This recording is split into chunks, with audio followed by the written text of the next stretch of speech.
Grand Rising, beautiful souls, welcome into the collective. Welcome into these healings today.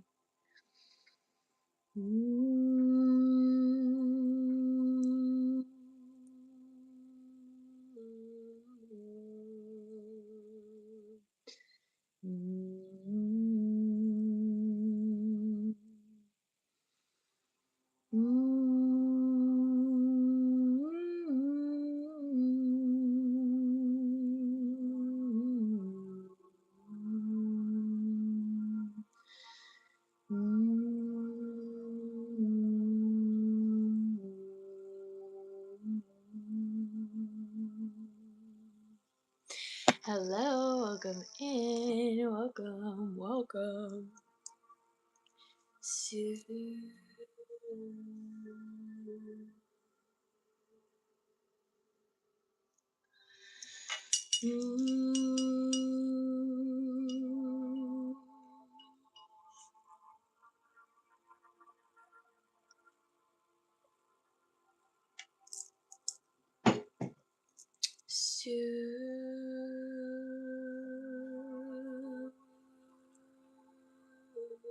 Excellent, Lauren. Where'd you send in, love?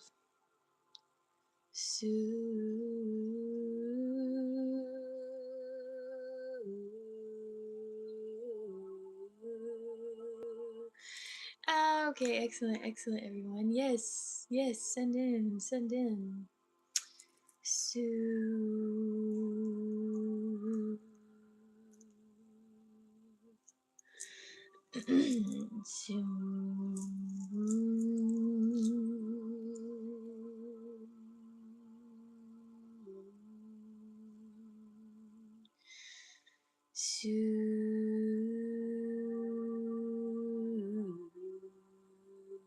Lauren, what did you send in for? My Venmo is still, I changed my password, but my Venmo is still not working. I don't know why. Not my favorite thing. So let me know if you sent in for a 15 or 25. Grand Rising, welcome in, beautiful souls. Good to have you over here on YouTube and on TikTok. Always a pleasure having you guys here.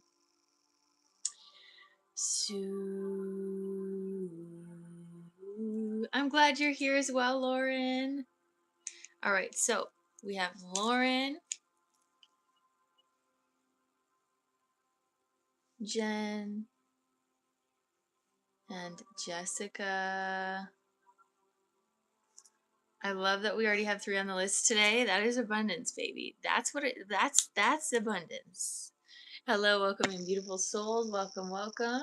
Just sent on Venmo too. Okay, so if you send on Venmo, just let me know. Excellent. Nope, that's perfect. That's fine.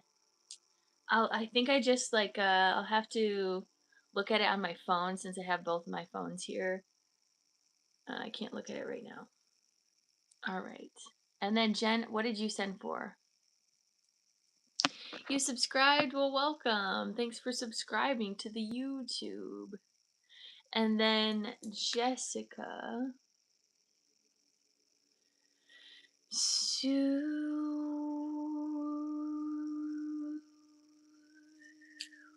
I see you, girl.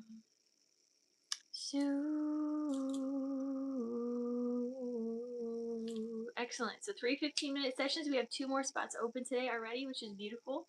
If anyone feels called to get on the list with one of those other sessions, please do. Grand Rising, Pooja, welcome in.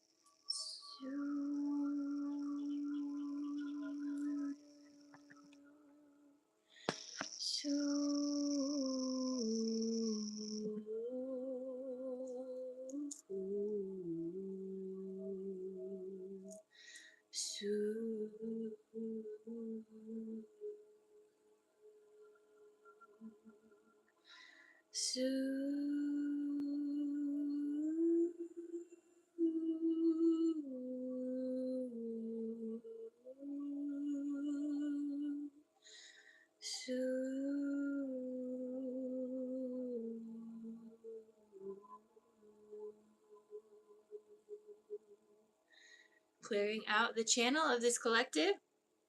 If you feel called to tune in vibrationally and sing along, please do.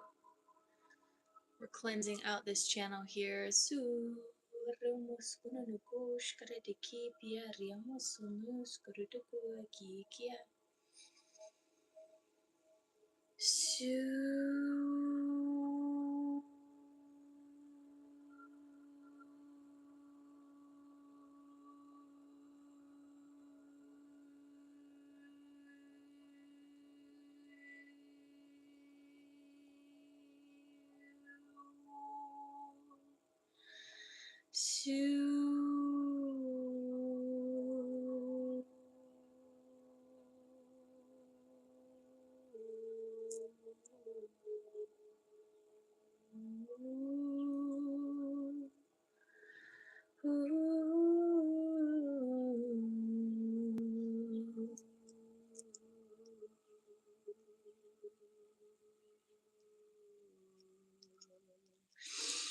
Beautiful. Siariamos con uno. Excellent, Jessica.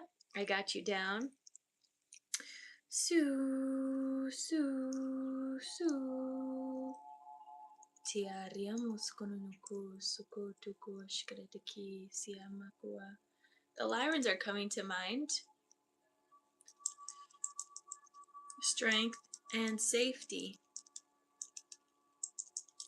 is being rained on the collective consciousness at this time from the Lyrans. Safety within self, which will transmute outside of self. When the body feels safe to receive, the external will give. The world around will give back to the body.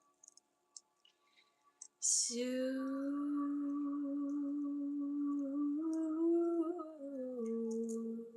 good morning, Anna. Welcome in. So,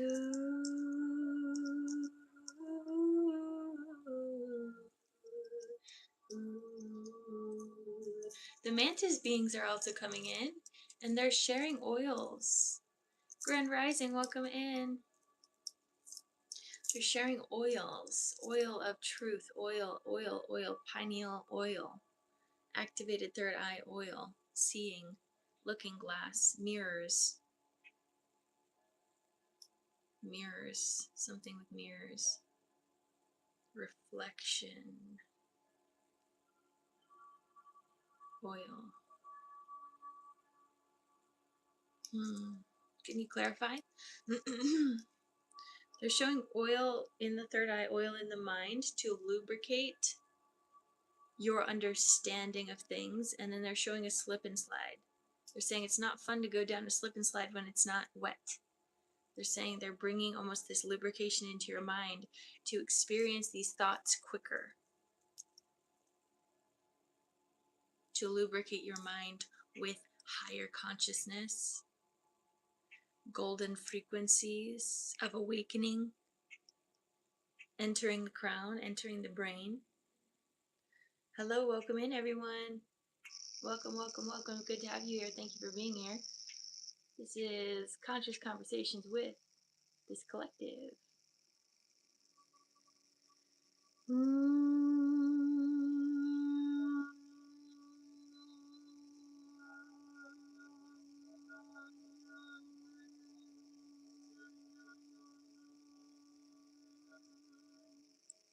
Ooh, they're showing a white rose opening.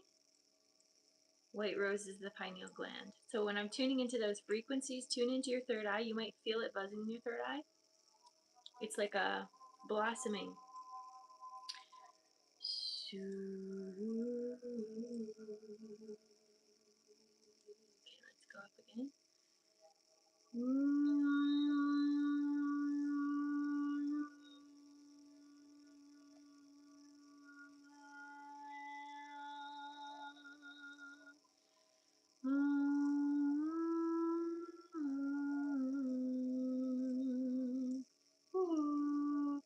Okay, ground down. Thank you.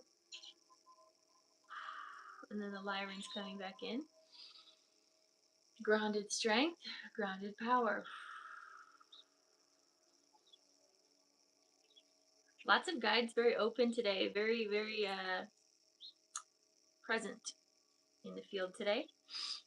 Because we also have the Christed beings, the Christ consciousness frequencies, also here and present.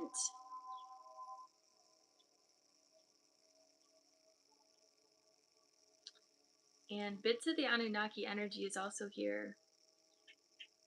Something very strong in the energy field today, if you guys can feel that.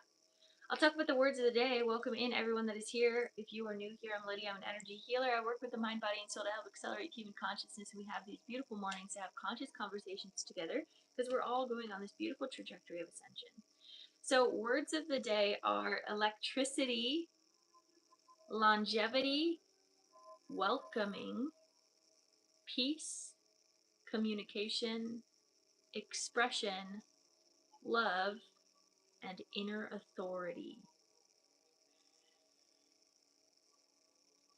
I love the word welcoming because that was one that I was not expecting to come through. I think the other ones kind of make sense. But welcoming, there's this welcoming energy and consciousness. And I feel almost like this open arms from the mother energies being like, come, come, come. And we can feel this a lot with the divine feminine energy, okay? There's this huge divine feminine growl awakening that's happening in consciousness right now. And even in this next month, it's going to be even stronger. There's going to be this huge welcoming to softness, this huge welcoming to letting go of performative natures, letting go of being fake to others. There's something about that. And so they're welcoming you into this new energy completely. Of course, electricity came forward because there was a ton of electricity in the collective field yesterday in the electromagnetic field with all of the lightning. But also, the word electricity came up because I was looking at something and the word electricity was there. So I was like, oh, of course. Let's just write that down for a word of the day. Longevity. Tune into that one on your own. What does it feel like to have longevity? Longevity within your life, longevity within your energy, whatever it is for you. Peace, communication, and expression is very important. What I'm feeling in relationships right now. Communication is really, really key with all of this fiery energy around us, all of this initiation, all of this energy can instantly turn into frustration if it's not used properly or if it's not communicated well. So communication is important as well as expression, because if you're feeling limited to yourself or you're not feeling like you're able to express yourself fully, then you're going to feel the fire inside of you burning up, and it's going to in some way express out of you at other people, and that's not necessarily what we want. We want to be able to express ourselves so that we don't have to project. Express so you don't have to project. And then I loved the last two, love and inner authority. I was just speaking with myself in my own mind, and the word inner authority came to mind. And that's really just how we're going to be living our life over this next moment in consciousness, is really just choosing to do things based on your inner authority, not based on anything that anyone else says, not based on anyone's guilt either.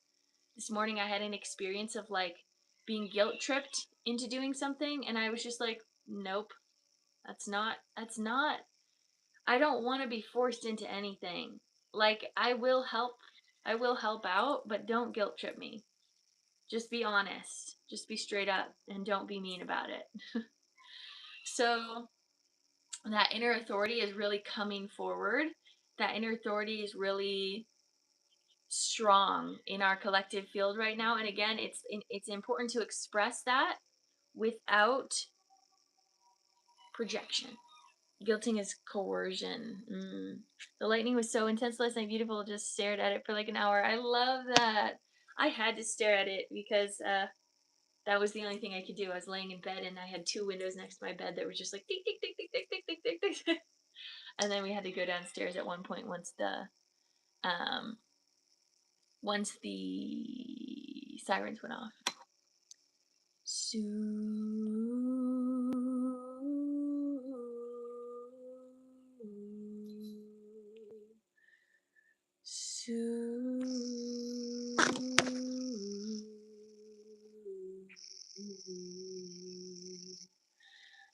Get that a lot, and I tell them that's not necessary to get me to help. Right.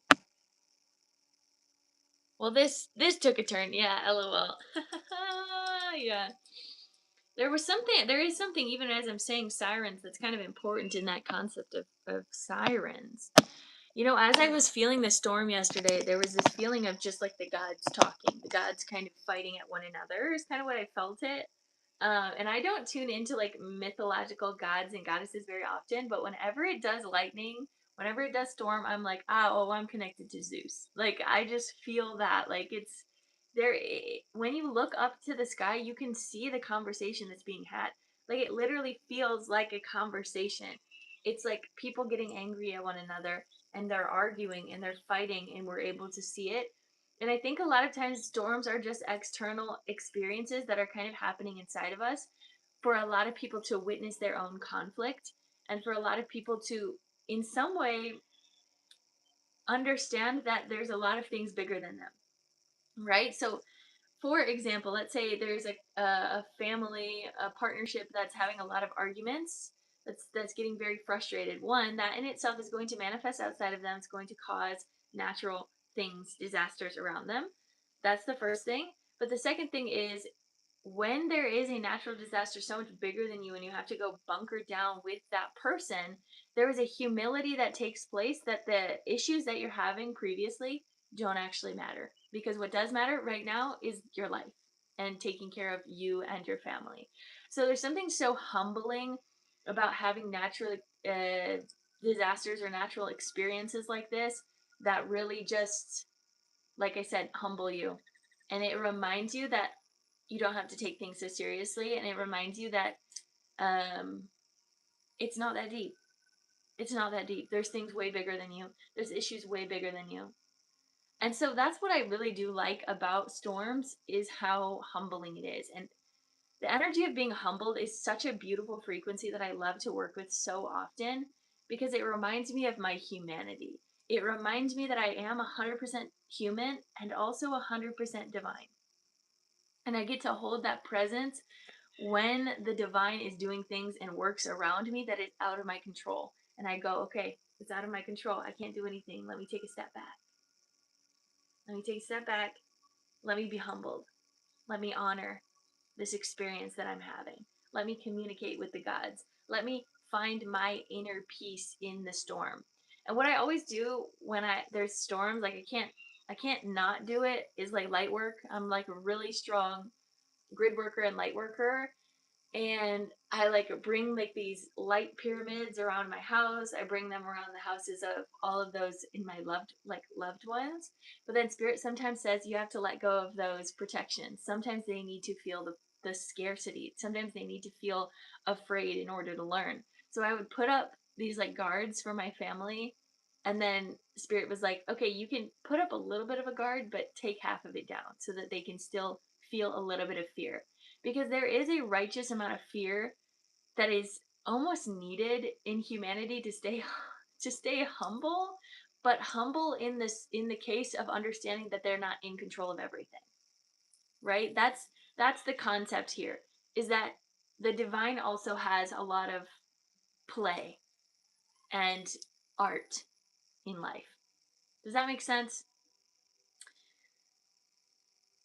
Yeah, sometimes we're doing them a disservice by protecting them. Yeah, and that's what spirit was telling me. And so I was just like, okay, I was like, okay, let me let down those protective guards and I'll just protect myself, and that's all I can do. But then I, fell into the storm, so I love doing light work. So I like shot up this huge light beam from the heavens, or like from myself into the heavens, and I connected with the storm, and I like started talking to them as if I was in the conversation or in the argument, and it was kind of really fun. And I was just like, get away from here. Stop arguing over here. Get your shit together. No, I kind of like went into the storm and like sent this like calming frequency into the gods, if you will, or into the thunder, into the lightning, and was just like, it's okay. Like, communicate. It's good to communicate. It's good to like be frustrated, but like, relax. It's okay. And that was the energy that I brought, and it was good because then the storm kind of went just like right underneath us, so it didn't actually like hit us, or like the tornadoes, if you will. It was near us, but didn't get to us. It's really crazy too because um wait a second. It's really crazy too. What was I gonna say? Dang it, it just left me. Oh, Michigan has not been in a tornado. Like, we're not in Tornado Alley, but within the last 2 years, we've gotten into Tornado Alley. Maybe the last 3 years. So now I think we're officially in Tornado Alley, which is crazy.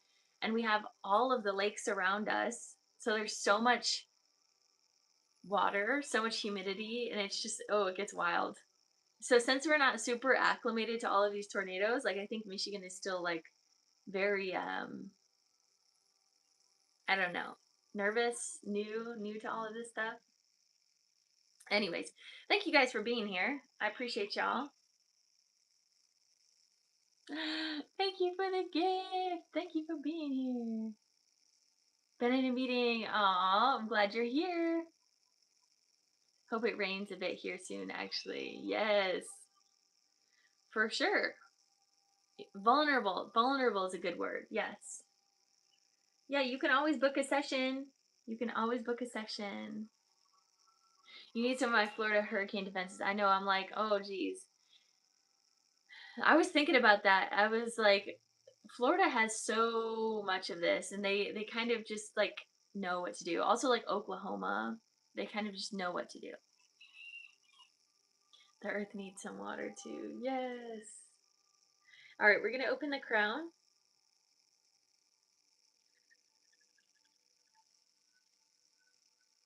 Third eye.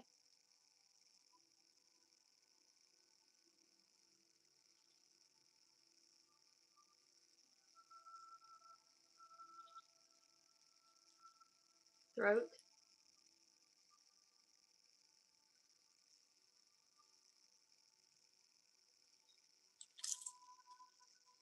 Heart.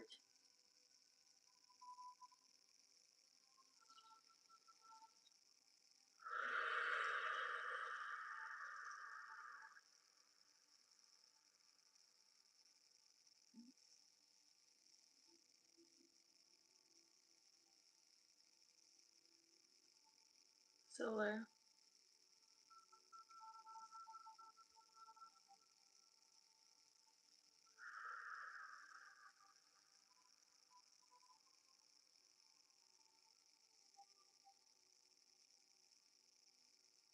Some of your guys' solar plexus are getting really big. I really honor that. I really honor that. Thank you for the gifts, beautiful soul. Welcome in.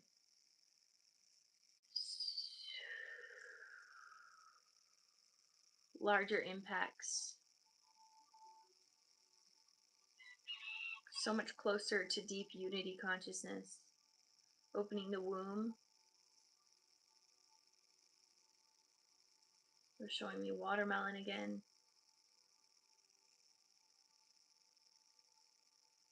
Some of you guys, watermelon brings you back to your childhood in a good way. It can help rebuild memories.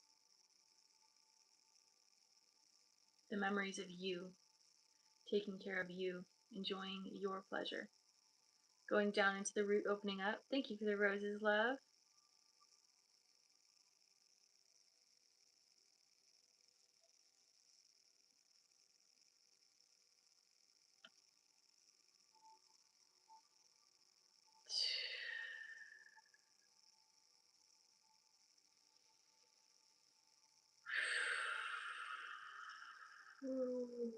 Really let yourself ground in. Really feel your root. So when I'm speaking like this, feel the tingling in the root.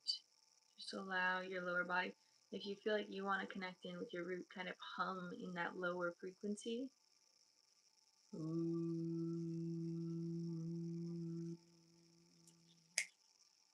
Opening up. Thighs. Back of thighs. Knees, back of knees. Shins. Ankles. Nope, shins, calves. Ankles. And feet pushing down into the earth, grounding down. Visualize those roots extending deeper and deeper all the way down into the earth, grounding. Bringing this beautiful light through this channel, through this collective channel. So I want you to feel all of these beautiful beings in this room, all streaming light down through our vessel, creating this really strong energetic vortex, right? Almost like they're showing me like a cable or a ton of like light cables, right? Creating this super charged energy going into the collective, high electrical voltage coming through the electrical field of consciousness moving through us now. So bring that energy all the way down through your roots and all the way down to the crystalline core, sending this energy and this light to the crystalline core as we all upgrade electrically. We all upgrade with our light. Okay, feel that going out from the earth and going out to the universe as a energetic call to the rest of the universe that we are ready for what's next. An energetic call to split more of the veil, to open up more of consciousness for reality, right? Let there be light.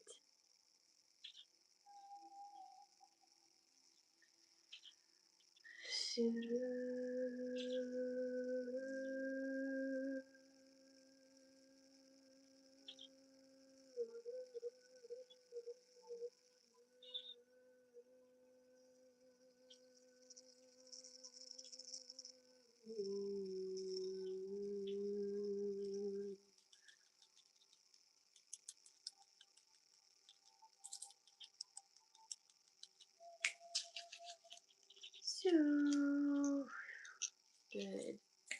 Good. Just feel that energy as it's illuminating through all of your cells, through your skin, through your bloodstream, through your fascia, through your plasma. Good. Now I want you to feel that unconditional love from Gaia coming back up to your roots, your feet, ankles, shins, calves, knees, thighs, hips, root, sacral, solar, heart, throat, third eye, and crown all the way up into the heavens. Allowing this to be your truth that feels right to you and bringing this energy all the way back down and around you.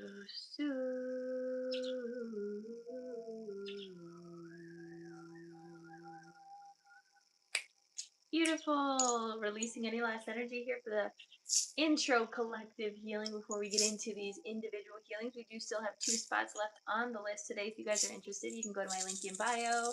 Releasing any last energy that doesn't serve you.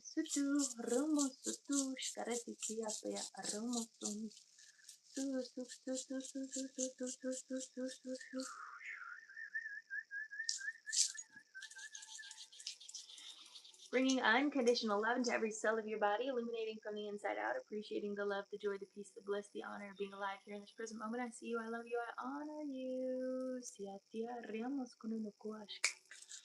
Bringing golden light energy all around your aura, keeping you safe, sane, and protected, embracing the beauty of who you are and honoring your soul journey, bringing abundance all the way through you into the collective consciousness field as we all shift together. Take a deep breath in.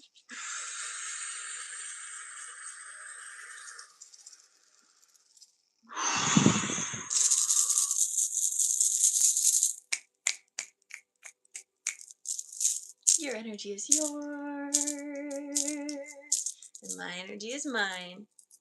Thank you to all of those that had followed during this session.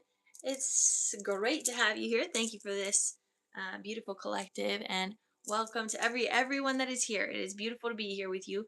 First off, we're going to do individual sessions now. Do we have Lauren in the chat? Thank you for the gift, Pops. Thank you, thank you. Thank you to all of those over on YouTube. Thank you to all of those over on TikTok. I appreciate y'all. Every one of y'all. You're powerful. You're beautiful. Hello, Lauren. You're so welcome. Lauren, what would you like to work on today, love? So we have 3 sessions already. All of them are 15-minute sessions. Again, if anyone wants to get on the list, we have 2 more spots open. If that feels called and pulled to your heart, listen to it. If it doesn't, stick around, receive the secondary energy codes. Excellent. How have you been, Lauren? Where have you been? We've missed you. Any easy method to open third eye? It's as easy as you allow it to be, and that's what I'll say to that. That's what I'll say. I think it's the easiest thing if you are just simply open to it.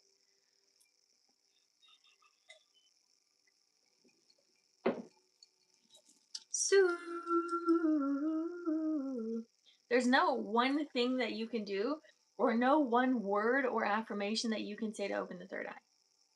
It's an inner connection to yourself. It's an inner trust. I've missed you too. I've been navigating a new normal the last 6 months since my mom died. Oh, definitely. So, all right, let's get into it.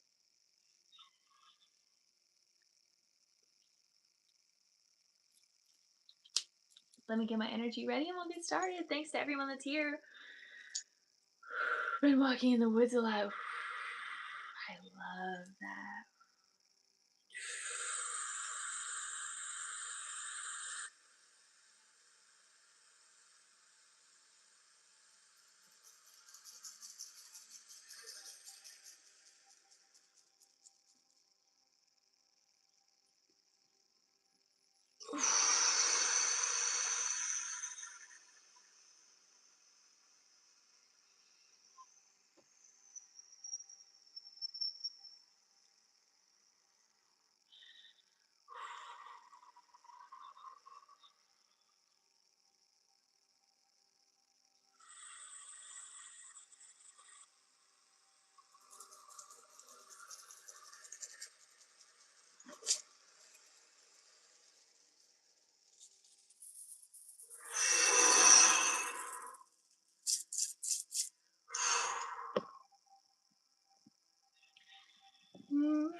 All right, put a heart in the chat when you are ready, Lauren, and we'll get started.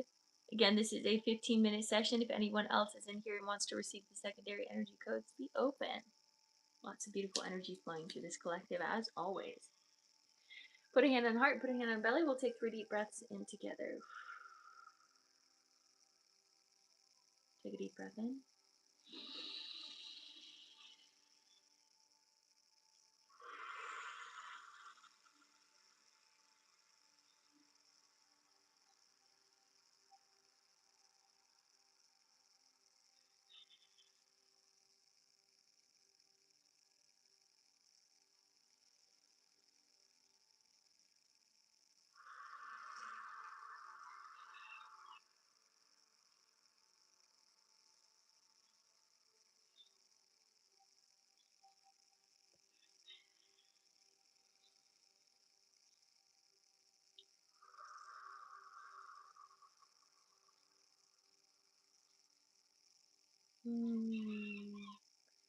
There's such a grounded, peaceful energy in your field.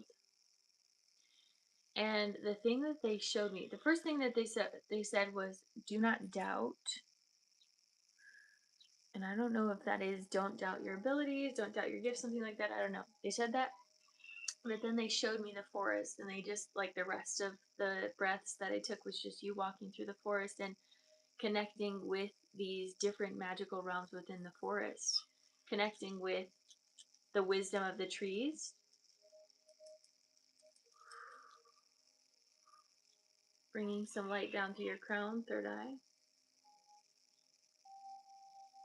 throat.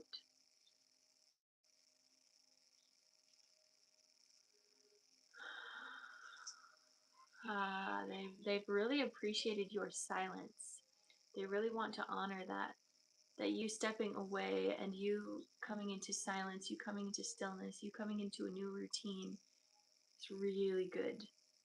The beautiful lead by example energy is really showing through you.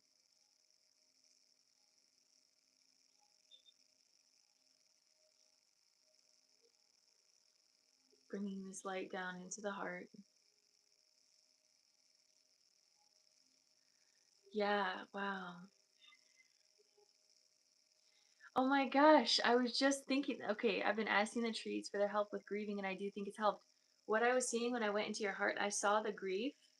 I saw this, like, pain, and then I saw the trees come in with their branches and like hold your heart and then like re-heal your heart.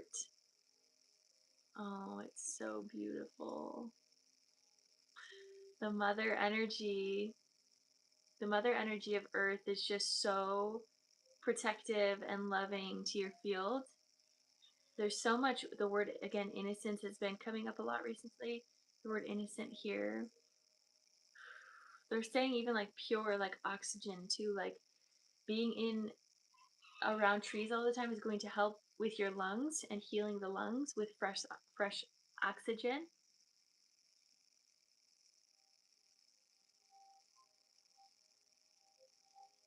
Um, it's just so beautiful the way that you've taken care of yourself in this healing and just taken a break.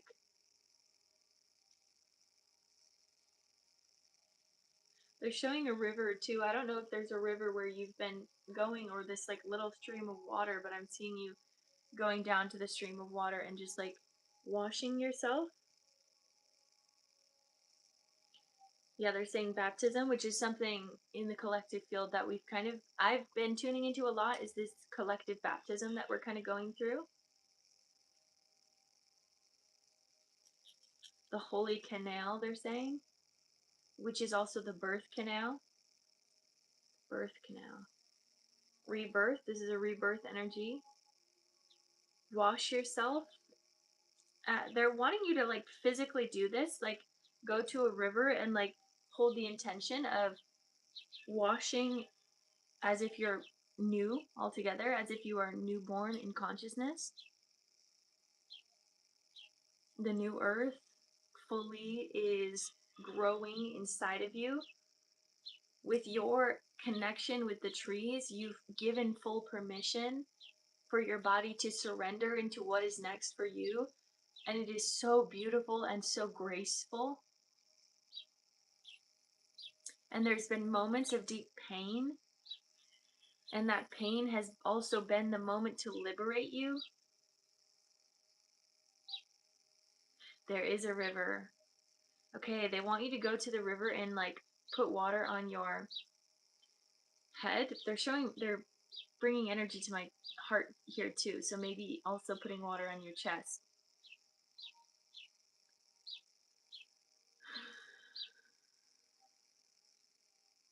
Yeah, after I said the deep pain, they're showing that, of course, there's still going to be wounding as your body is going through grief.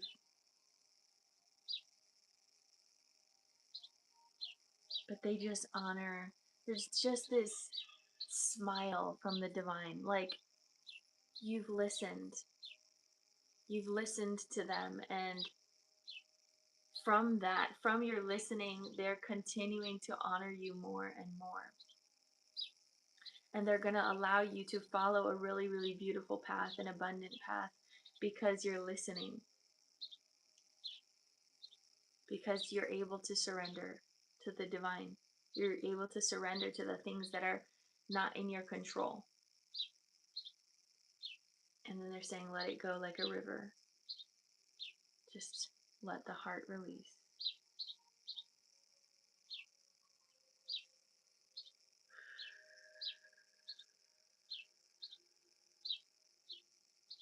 Just going to massage the heart here. So I'm going to open up the rib cage here.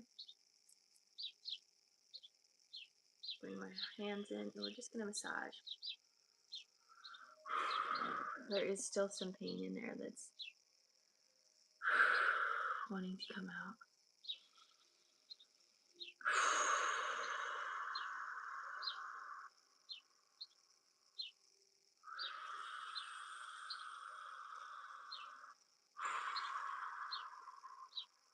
Release.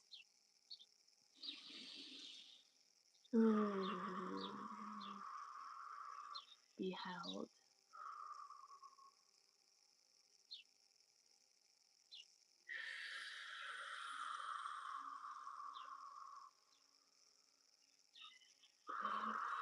Definitely could be. I mean, it's around that chest region.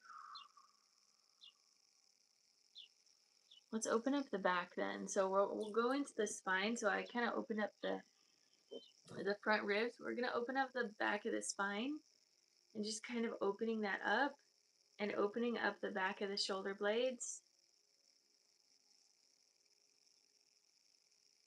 It's parts, okay, so what they're sharing is that it's like the parts of the grief that you're just like not really wanting to tune into because it's a little bit too painful. So like you're like, oh, I'll deal with that a little bit later down the line. And you kind of just push it down, but you're pushing it back. They're wanting you to just fully let that go now. You're able to push it all the way back to release it.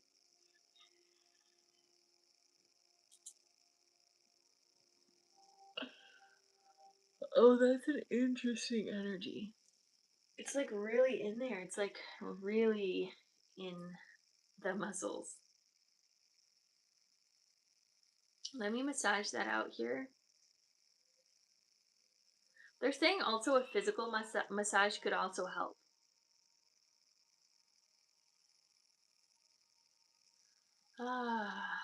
Just allow yourself to relax.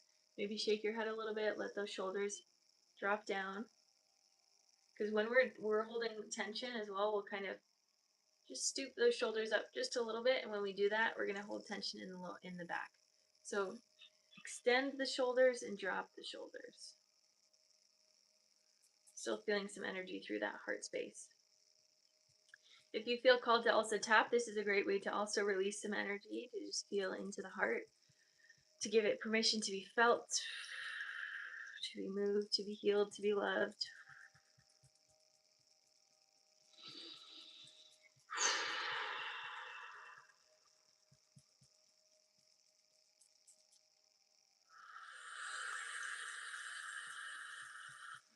Ooh, okay, so I'm just going to move this energy down a bit, down through the solar plexus.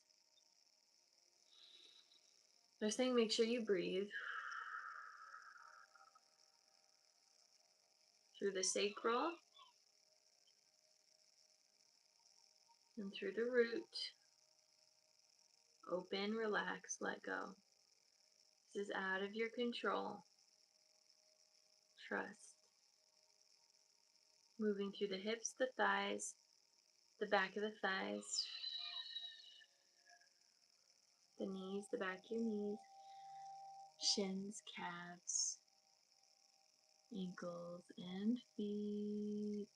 Moving down into the earth. Your mom has come in and she's like, make sure you're taking care of yourself. I'm fine up here. You take care of you.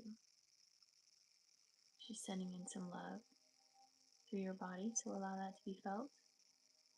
Again, there's been a motherly energy throughout this whole session, and it doesn't always have to be her, but the motherly energy of Gaia, the motherly energy of the cosmic mother, the angelic forms. There's a very motherly frequency that's been taking care of you through this grief. And so they want you to feel that too. They want you to really feel that you're not alone in this.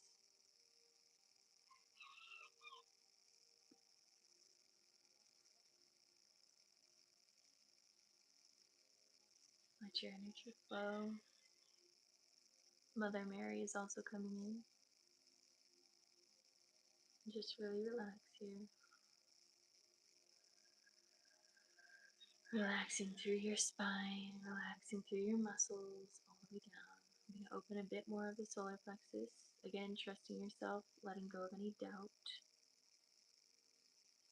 and reintroducing yourself. I don't know how they're wanting to say that. They're saying reintroducing yourself to your spiritual gifts, but they're also saying that you've been growing a lot in other ways. You've been growing a lot spiritually.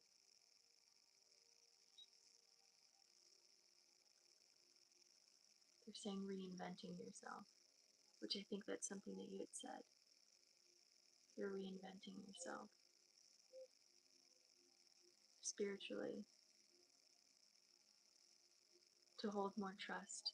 This experience has opened your energetic vessel or your energetic channel to receive more. So they're wanting you to stay open to receive because a lot of good things are coming to you. Opening in the womb. They're wanting you to also tune into creative things like hobbies, specifically with nature. They're even showing like mosaics in the earth. So, like taking little twigs and creating sacred geometry formations in the earth, if that makes sense.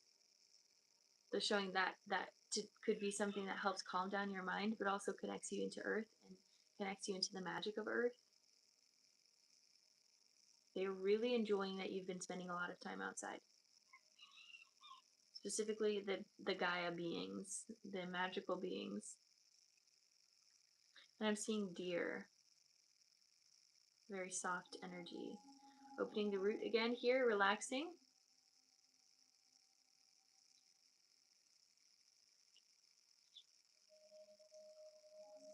Down through the hips, the thighs, the back of the thighs, the knees, the back of the knees, the shins, the calves, the ankles, and the feet, pushing down, connecting in. Oh, I love that.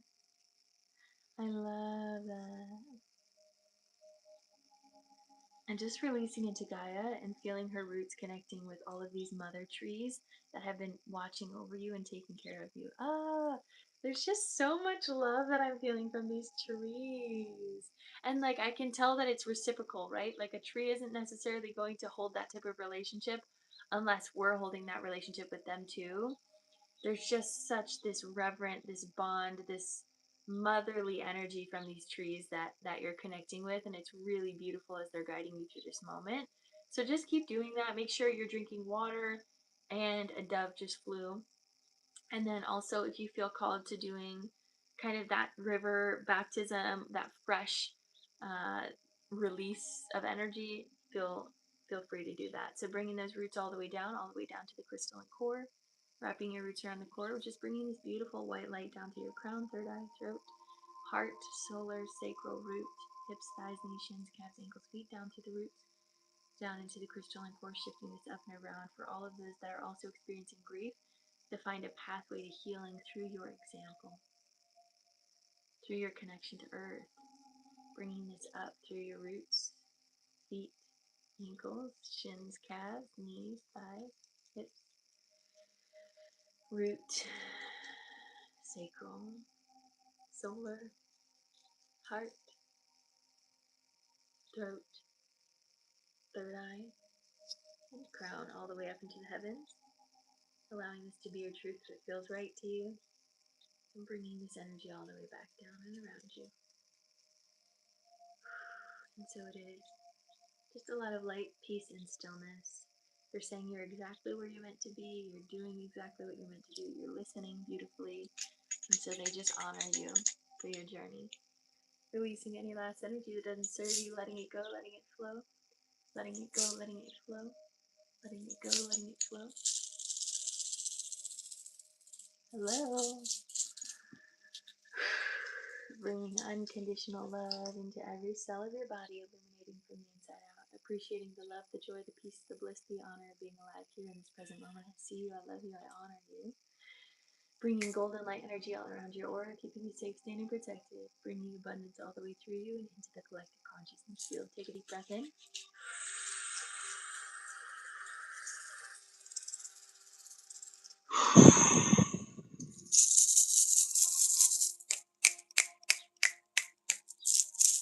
Your energy is yours. And my energy is mine.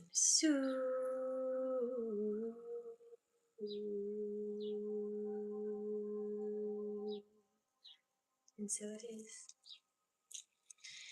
Let me know. Let me know how you're feeling. Let me know how you're feeling. Oh, thank you for being here. I am so happy for you, Lauren. That was such a beautiful energy, and I just want to keep saying, like, you're doing exactly what you need to do, and I'm so glad you took that break for yourself and just experienced life, experienced beauty. All right, next up we have Jen. It feels validating. Good, good. Oh, I'm so glad you're here, Alice. Do we have Jen in the chat? Jen in the chat. My energy has almost exploded out. Oh no. That's wild. Jen, what would you like to work on today, love?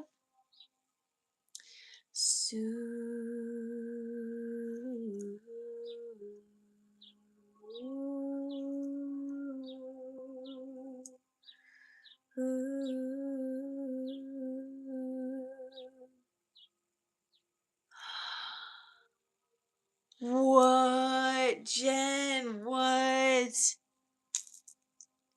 That's crazy. Spirit said, baby, you're being initiated. Oh, girl. Okay.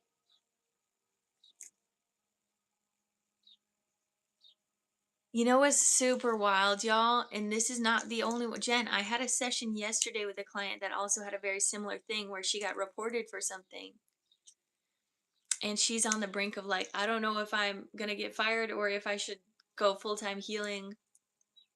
This is very interesting that so many people have been experiencing this right now. Okay, okay, okay. Sue.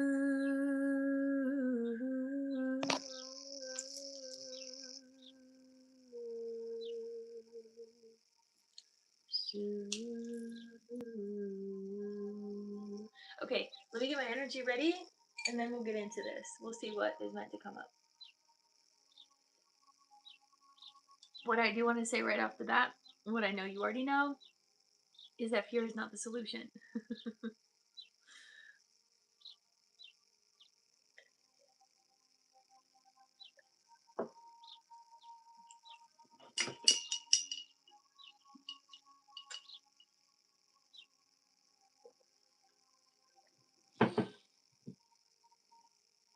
So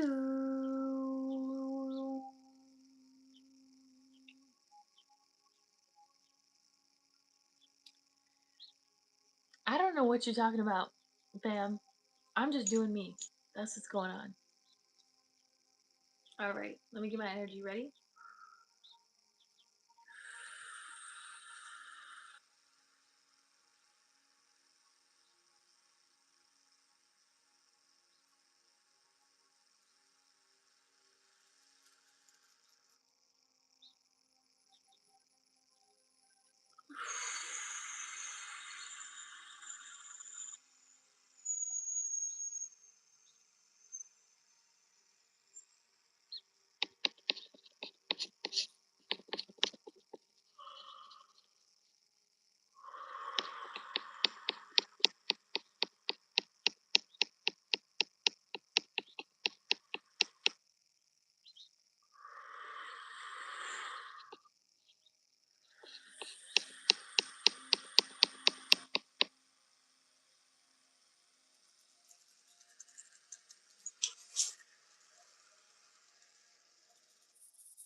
All right, Jen, put a heart in the chat when you're ready and we'll get started.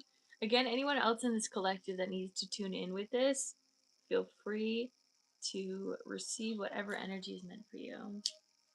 How am I feeling today? I'm feeling good, honestly. I don't have anything to complain about. Beautiful. Hand on heart, hand on belly. Let's take 3 deep breaths in together. Take a deep breath in.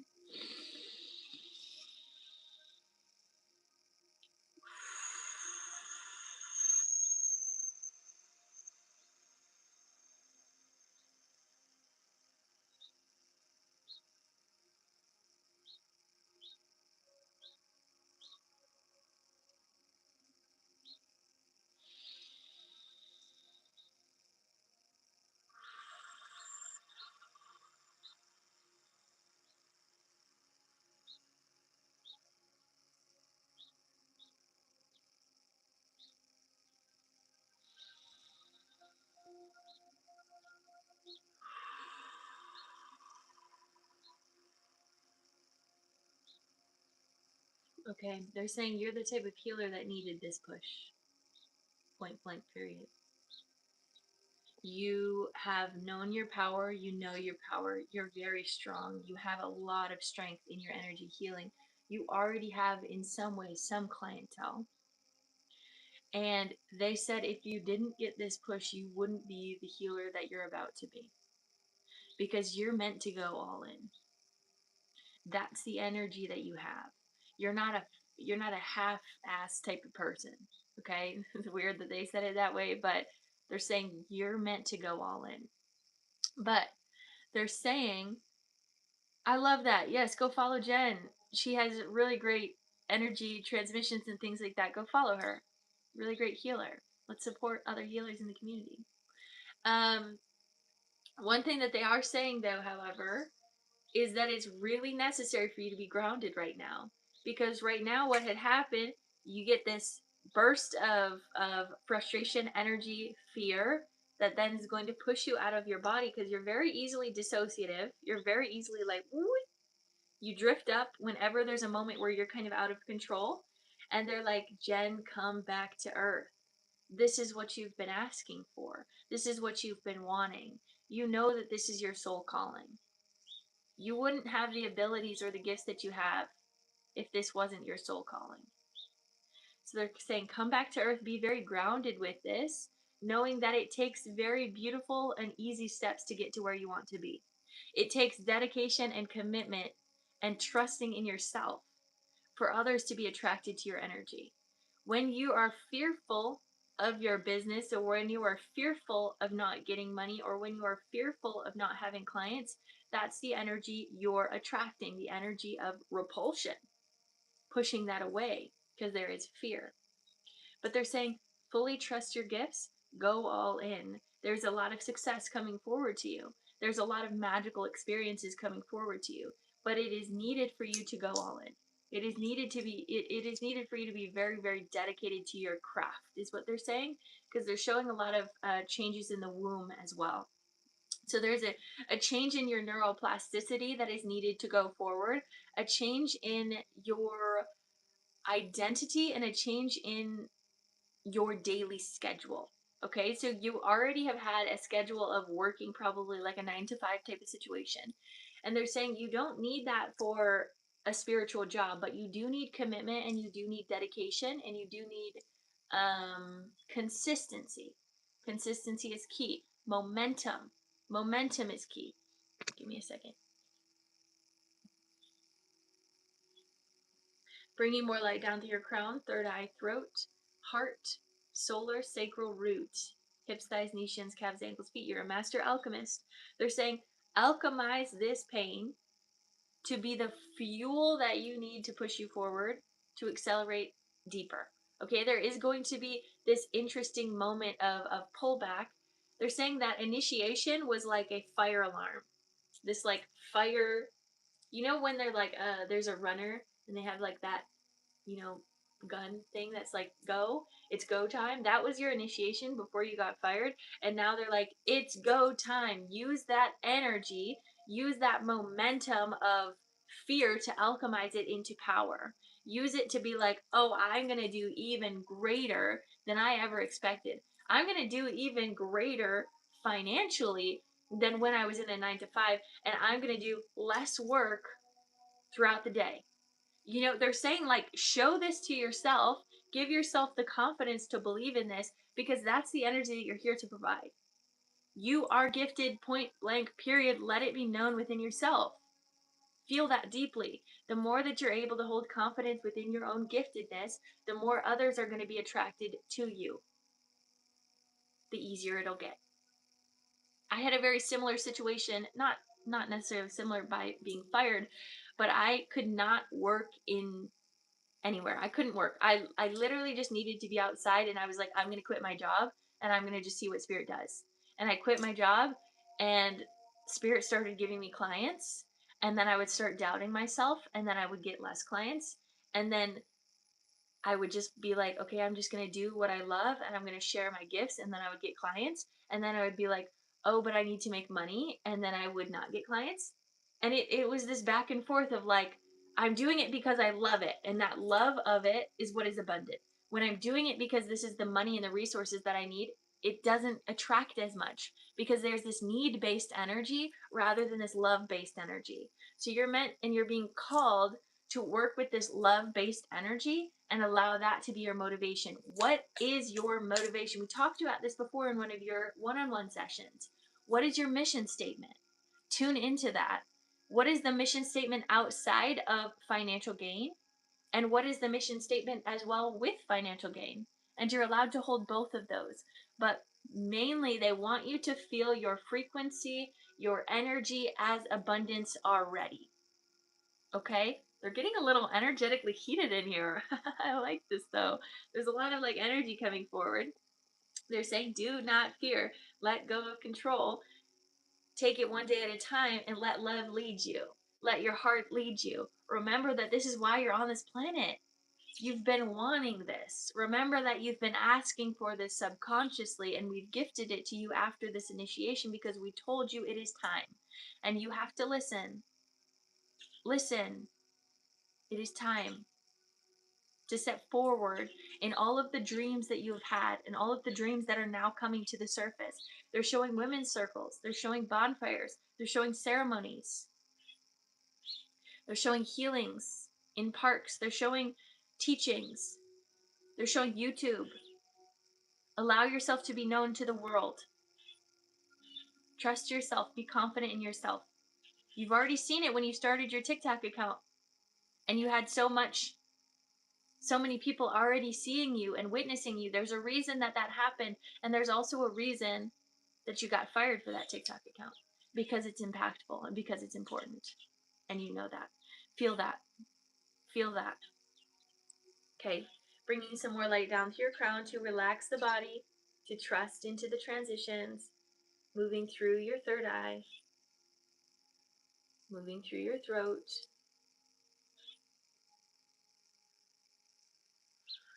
moving through your heart. But they're saying they want you to also be mad or frustrated and use that again, use that frustration as motivation to keep you going, keep that momentum going.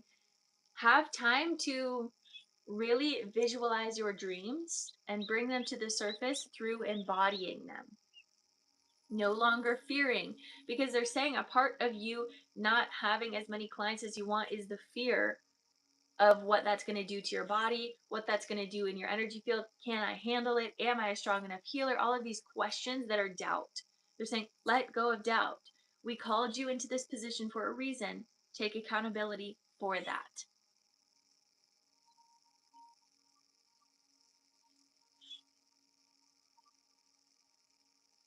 Down through the throat, the heart. You have so much faith. Turn anxiety into excitement. Opening the heart deeper. It is okay to grieve, but it is also okay to celebrate. Allow this to be a celebration and allow gratitude to come forward, because gratitude is abundance, and hold a lot of gratitude. But you're also allowed to hold frustration. You have free will. Experience all that you're meant to experience, because you are a human that is 100% human and 100% divine. Feel that holy child within you that is ready to go explore your limitless potential. You are here to make the extraordinary ordinary. Feel that deeply. Know that in your bones. Going down to the womb, opening up this space where there's insecurity, just letting it flow, letting go of any doubt. Let it flow, letting go of any fear, let it flow. Release. Good. Open up that belly.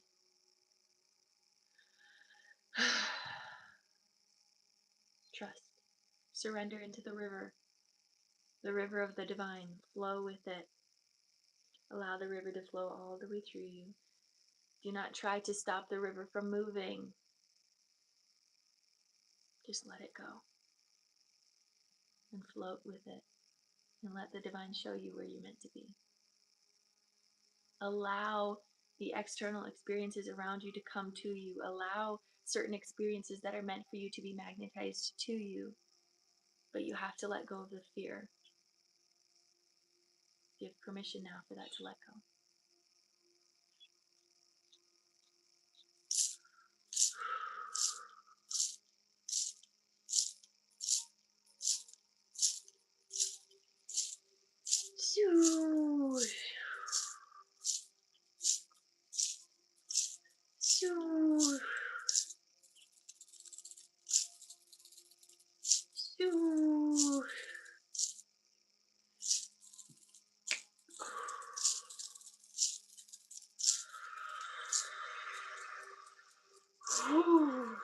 Good. Now go into the womb, and this is where there's a lot of energy actually moving in the womb. There's a lot of creative energies, a lot of gifts that are being swirling, moving, a fire of energy here. And again, visualize that fire is also fueling with insecurities and allowing the insecurities, the doubt, the fear to be thrown into the fire to burn away into clarification and purity within your channel. And then, as the fire is lit, there is this energy of creation all around you, these ideas of what is possible. And I want you to visualize that fire as something that is meant for you to heal with, to teach others how to heal with. Again, you're using this energy as a master alchemizer.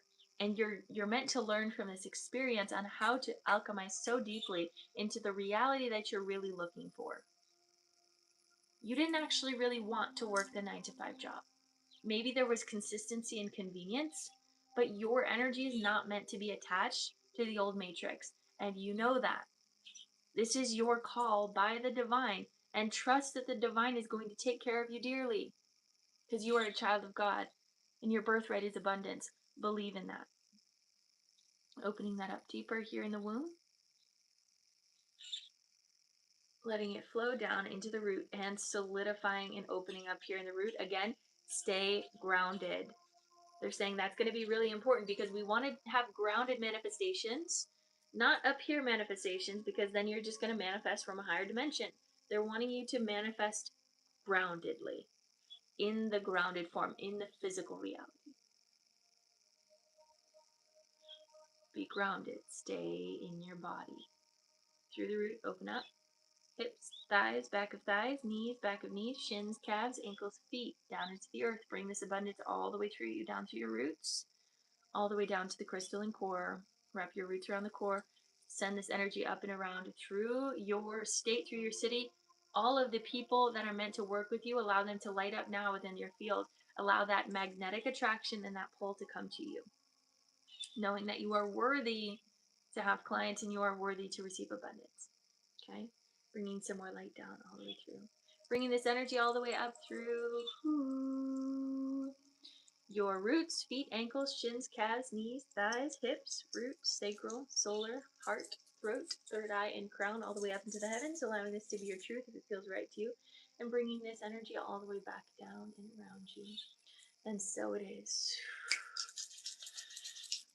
And so it is. Beautiful. Releasing any last energy that doesn't serve you, letting it go, letting it flow. Letting it go, letting it flow, letting it go, letting it flow.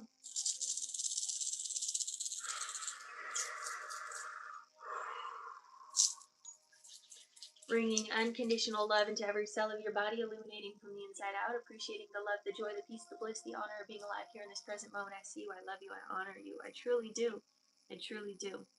Bringing golden light energy all around your aura, keeping you safe, sane, and protected. Bringing abundance all the way through you and into the collective consciousness field as we all shift together. Take a deep breath in.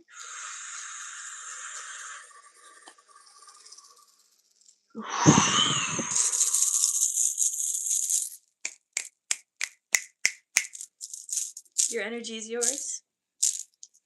My energy is mine. And the last thing that they're saying is take yourself seriously and don't take other things personally. And so it is. And so it is. There you go, Jen. I'm sending you so much love as you're moving through this transition.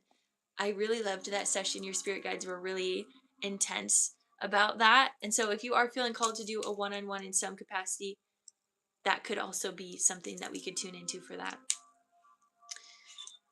I really have been wishing I had more time for my spiritual practice and business. So grateful for you. Yes! You got this. You got this, Pooh. You're going to do some great things. I believe in you deeply. And let me just be the validation you need outside of you. And all of these beings here that also followed you, let that be the validation. You're meant for something great. Okay, next up we have Jessica. Did anyone else get on the list today? I've been studying in the biblical text and found something interesting. Share more. Do we have Jessica in the chat? Jessica in the chat. Jessica in the chat. Thank you for your beautiful blessings. Thank you for being here. Thank you, thank you, thank you. I honor each and every one of you truly. Thanks for showing up. Thanks for holding space within your heart for all of us to grow and change together. We'll see if Jessica's in here. She tends to like to go last.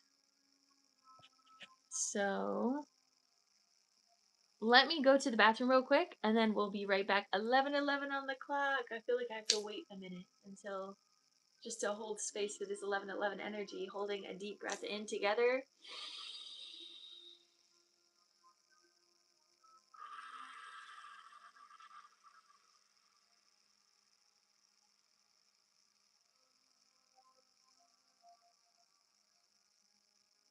Let your body receive the peace that it needs. Have a blessed day. Thank you for being here.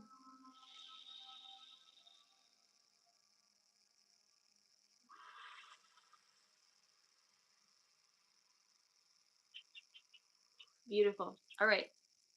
Sit with yourself here for a second. I'm going to go use the bathroom. Yes, please. If you want that session, please tune in. For she is the breath of the power of God and in pure emanation of the glory of the Almighty. Therefore, nothing defied gains inches into her. I love that. I love that. I love Sophia. I love the energy of Sophia. Where did you see that in the biblical text? I've been doing a lot of studying of, sorry, real quick, before I go to the bathroom. I've been doing a lot of studying on the biblical texts that were not included into the Empire Bible, if you will. So, Mary Magdalene's Gospel and the Acts of Paul and Thecla. If you haven't tuned into the Acts of Paul and Thecla, it is one of the most beautiful stories ever. And so I suggest you do that. A book that I've been reading recently that talks about that is The Girl Who Baptized Herself. And please go check it out. It's on Spotify Premium. If you have Spotify Premium, you can listen to it. That's where I listen to it. So good. Okay, I'll be right back.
I'm back.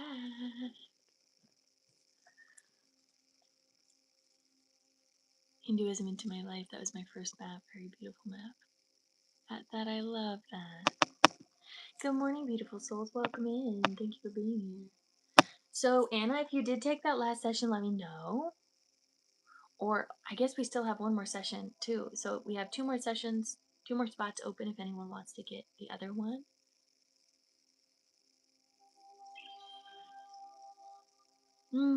I love that. I don't think I've read that. The Sufis. Thank you for the roses. And thank you to those on YouTube today. It's always a pleasure to have beautiful beings on YouTube. And thank you to those mods over there as well.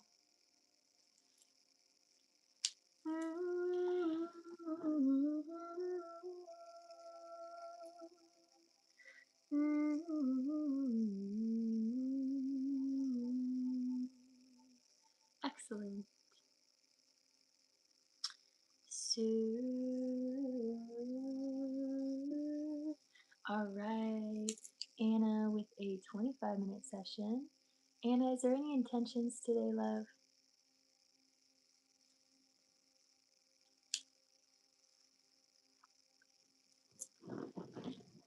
Okay, that's what I was assuming. We did just have an opening. So you can go next, Jessica, if that sounds good to you. So I will close the list here.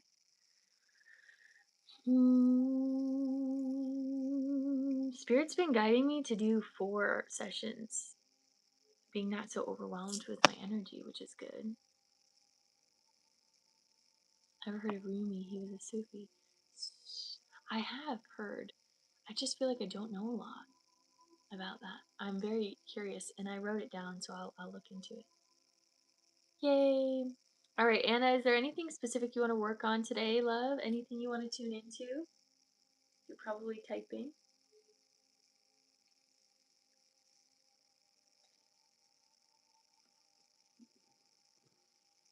I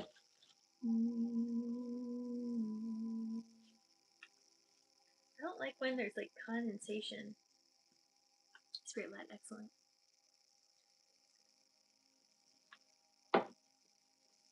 Guys, I'm almost done with the van and I'm so excited.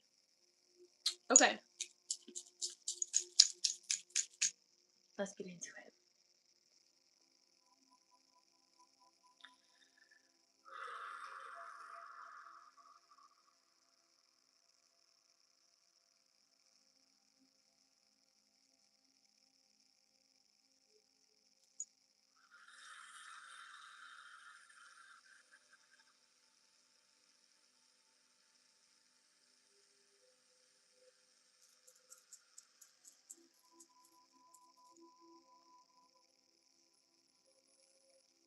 Oh.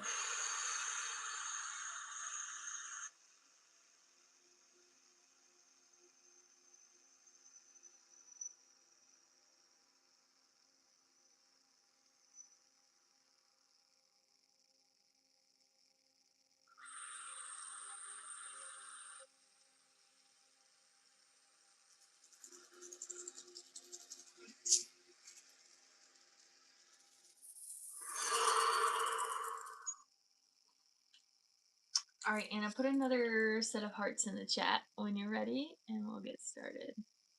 Let me do some math real quick. 8. Beautiful. Hand on heart, hand on belly. We'll take 3 deep breaths in together. Take a deep breath in.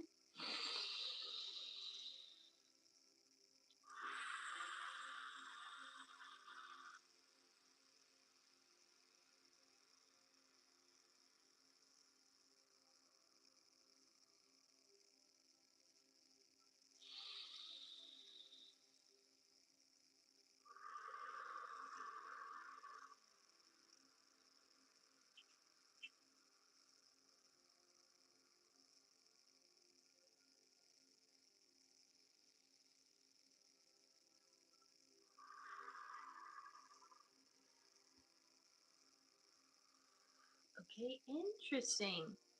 They're showing me different, and I think we've talked about this before, but they're showing me different architecture all over the world, and one of them, the first one that they showed was the Eiffel Tower. And then they showed, I think we talked about this before, but mosques in the Middle East.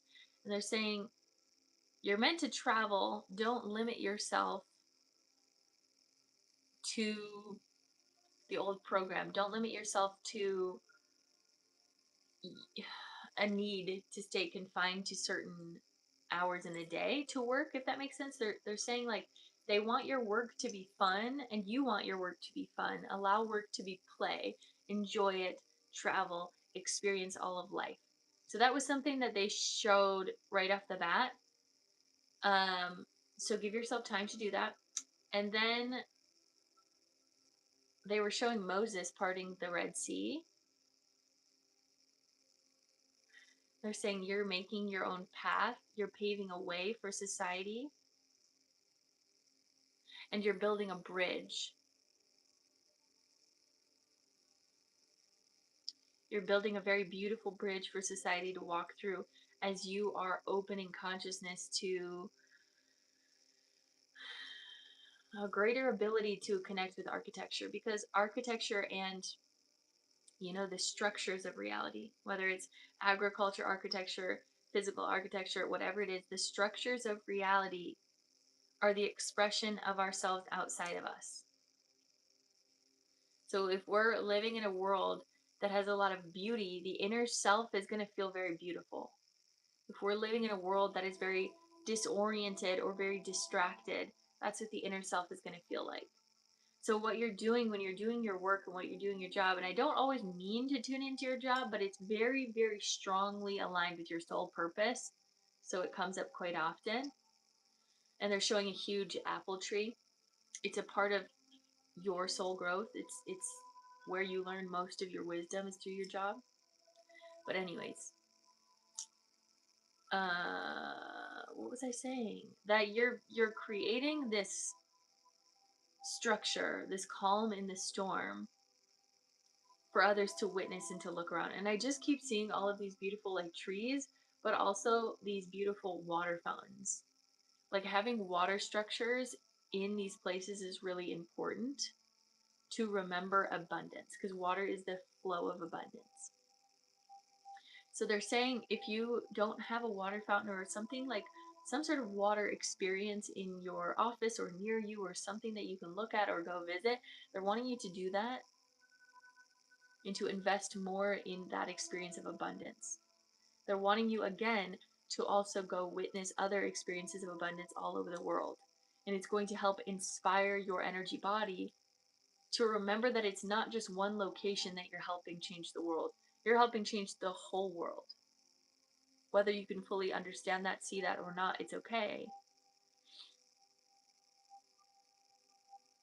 But there's just this grid work energy that you're meant to be doing, connecting into these certain architectural places, these certain gardens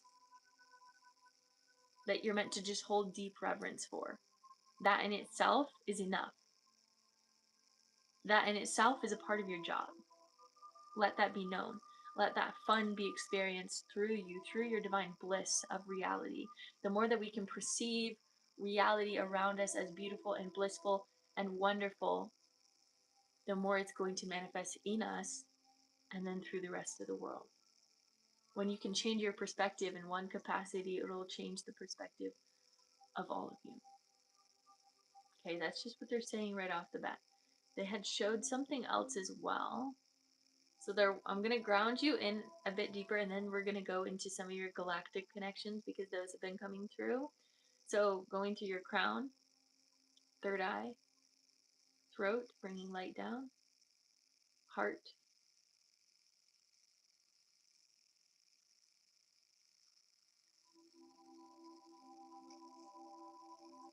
they're saying mother wound, father wound. They're saying feeling of not spending money wisely, is they're saying that in quotations. There's a lack mentality that has been passed on to you, that you feel like you're not worthy to experience good things because other people in your reality are not. You feel judged if you do good things or experience bliss when others are not. They're saying let that go. And also, when you experience bliss, again, you're allowing others to feel that with you. Don't tune into judgment. Tune into abundance. That happens very often with those that experience abundance and experience bliss. There's a lot of judgment because others are not. And that jealousy and that frustration gets passed on to us. But that is not yours to hold on to. That is theirs to deal with.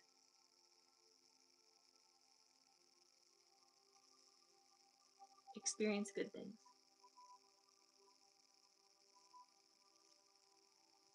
Yep. Whew, as I read that, there was like this rush of energy that went down my chest. Let the guilt go. It's not yours to hold on to. Feel the weight of the world relax.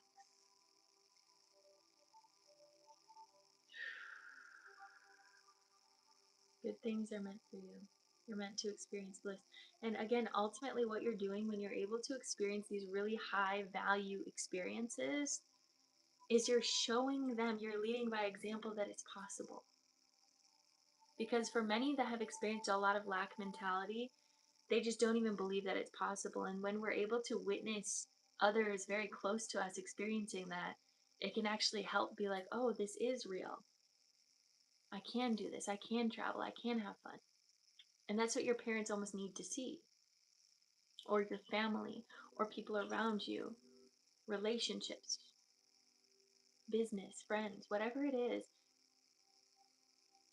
There's a beautiful trigger that's meant to take place in it all. Don't take on their judgment. Okay, that's what I'm feeling here. Okay, going deeper into the heart.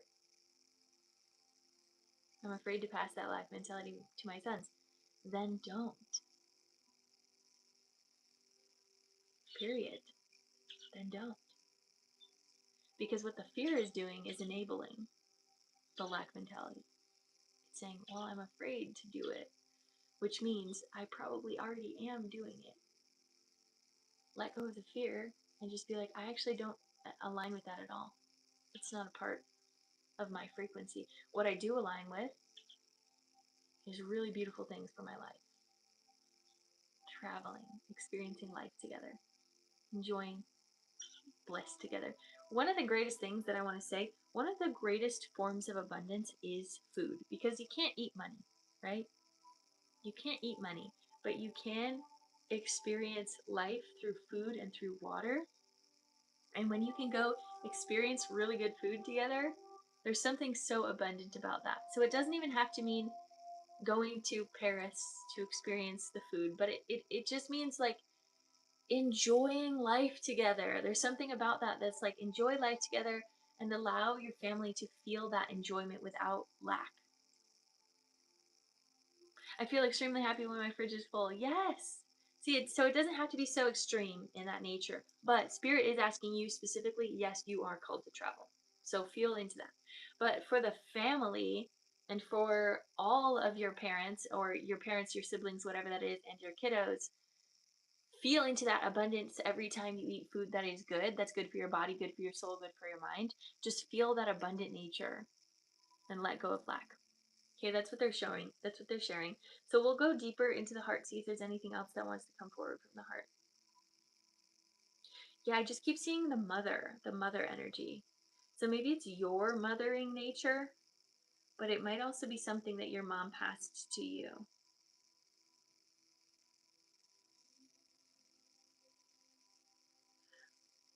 I'm hearing fear of letting go of control, emotional control, letting go of emotional control. But I'm not pinpointing that to anything specific. So take that if it resonates. If it doesn't, let it go.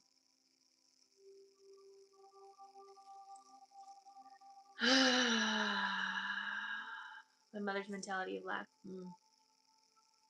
So all of these things are meant to come forward to you in order for you to witness it, to release it, to acknowledge that maybe this is some of the energy that you've also been accepting into your reality. I'm very controlling Capricorn here. Oh, that makes sense with the money too. That makes so much sense that these are coming up. That's hilarious. Shout out to a Capricorn. Shout out to a Capricorn. Let's see what else she wants to bring forward. But she is bringing forward this enjoyment of food. This, like, that is the energy that your family or your frequency can really bond over, is food. Good food. I don't know, that's what I just keep feeling. For some reason, that's important. Food that feels nourishing to the body. And I'm seeing a leaf over here, and they're showing like lots of leafy greens.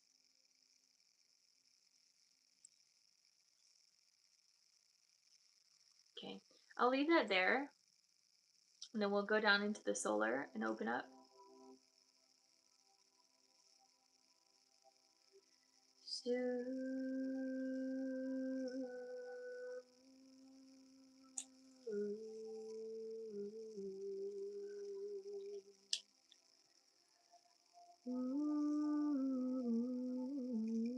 I'm glad you're here then.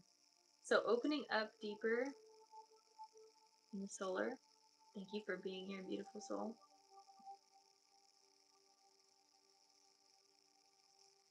Your solar is closing off right now for some reason. Open it like a pistachio. Thank you. So open that belly.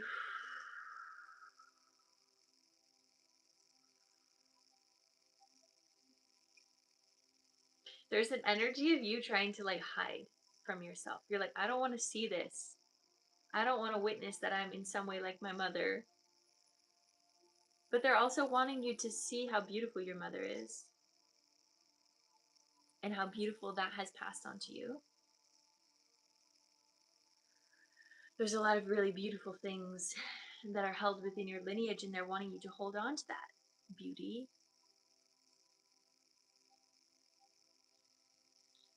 But just let go of what doesn't serve you.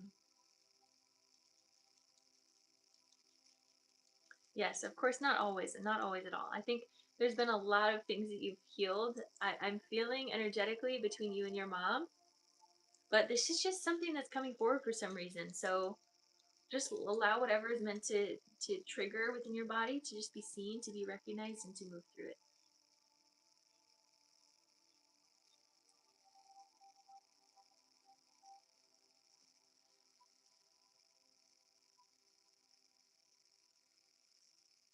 I want to open this up. For some reason, it feels like more closed off.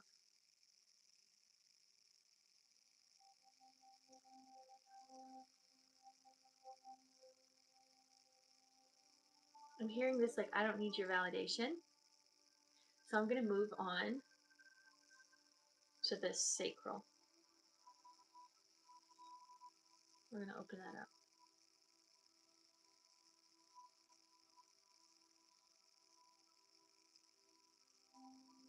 So now I'm getting really sweet memories of like childhood. For some reason, this I guess is just like a whole healing with your mother. But these sweet memories of like curling up or cuddling up to your mom, like on the couch or something. And they're showing that like warmth, that energy of being mothered.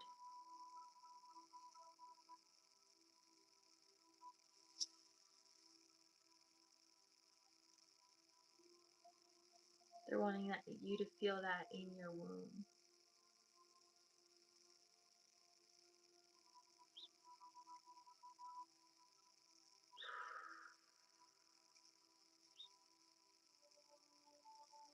And just the angelic care as well from your team.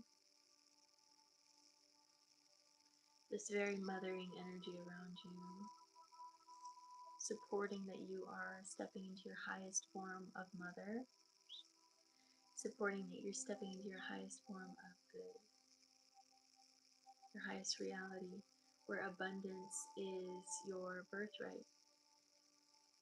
And abundance is not something to be ashamed of, but something to be honored within yourself. And the more that you can honor your abundance, the easier it'll flow. There's more clients that want to work with you in a higher dimensional capacity. Be open to that type of work and those type of conversations, specifically seeking you out.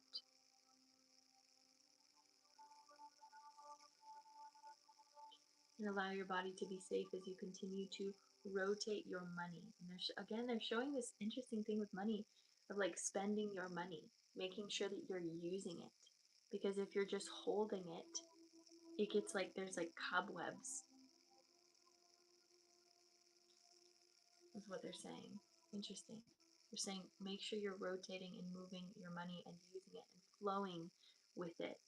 Because if you're not using it, then you're like creating a stop in the abundant flow, or you're creating like a dam in the river. And they're saying use it so it keeps flowing, more keeps flowing in. And use it in your highest good and the good of mankind. Use it to ascend, use it to amplify your own inner power. Very interesting that this has been about money and mother wound energy. Or just mother energy, not even wound.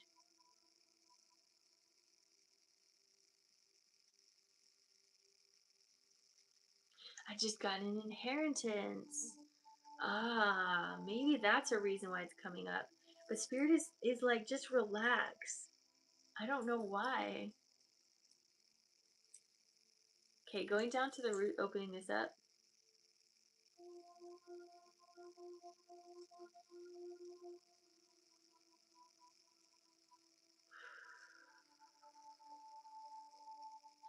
I keep feeling this like hesitation, like this hesitate. I don't know why. This is so interesting. It's so just sit with all of this information that is coming in. If it doesn't resonate, don't take it. If it does, sit with it. But I keep feeling this energy of like you have $100 bill in your hand, and then you're like going to buy something, and then you like pull it back. You're like, actually, I could save this. But then it's like the experience that you're about to have is like really, really beautiful, and that is going to be much more life changing than just holding on to the $100 bill. They're saying spend it. This is so interesting. Again, take it resonates. This is not professional financial advice, but this is what Spirit is saying. Okay, opening up. I'm afraid to do the wrong thing. Okay, there's fear here. That's what I'm feeling in your root. Like your root isn't like opening to let things go.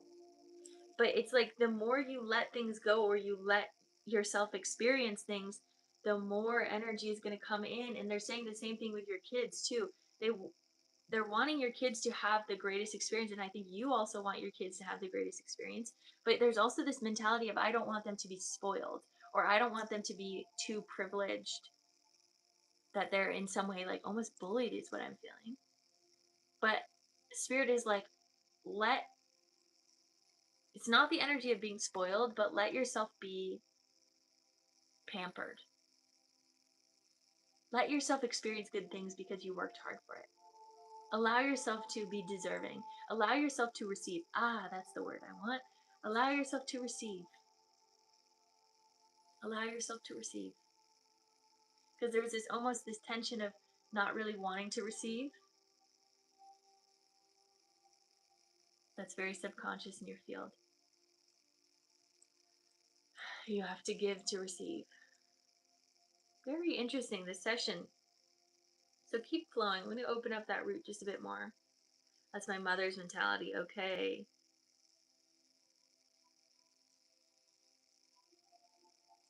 Oh, I'm sending you so much love, Nova. Yes, that's my mother's mentality. So I need you to let go of this idea of being spoiled as a bad thing. That was just a way to limit society, in my opinion. Don't let anyone's projections of your kids being spoiled be projected onto you, because that doesn't matter. That is them just holding jealousy towards the abundance that your family is experiencing. Let that go. Ooh. There's something there. There's something really deeply there. Opening this up again deeper in your womb, or your root chakra. Yeah, there's this weird projection energy in your field about your money. People thinking that you're really well off, and you are, and you're allowed to be. That's what I want to say about that. You're allowed to be because you worked hard for it, and you did the damn thing. And you're allowed to be proud of that. And you're allowed to be confident in that. And you're allowed to experience good things. And you're allowed to go explore. And you're allowed to travel. And you're allowed to have good food. And you're allowed to take care of your kids. And you're allowed to pamper your kids. People always make me feel guilty for having anything. And yes, and that's just going to keep you into that poor mentality for no reason, because you don't need to be there. But you are, because of the guilt of other people, the projection of other people that's not yours to take. The projections of others aren't really real to us unless we hold on to them. And then we say, oh, this must be my truth because they think that's my truth. Ugh. I feel that a lot in your family. A lot in your family. That's what I feel. I like don't feel it anywhere else. It's really just your family. And there's like this judgment. Don't hold on to the projections. That is not your truth. Your truth is that you did a lot for yourself. You took care of yourself. You did well for yourself. And you provided for yourself. Point blank, period. And you're a baddie. And you own that. Sorry that they aren't there. But you can lead by example. And you can live your truth. And you can show that this is a possibility. And that life is open to really beautiful things if they're open to it. And so allow yourself to open up a bit more and to experience the beautiful things and not give a flying F about what they think of you. Come on. Thank you, Spirit. I did not know that that's where that session was going to go today. Love that. Oh, so good. Okay. Bringing light down through the crown. Third eye.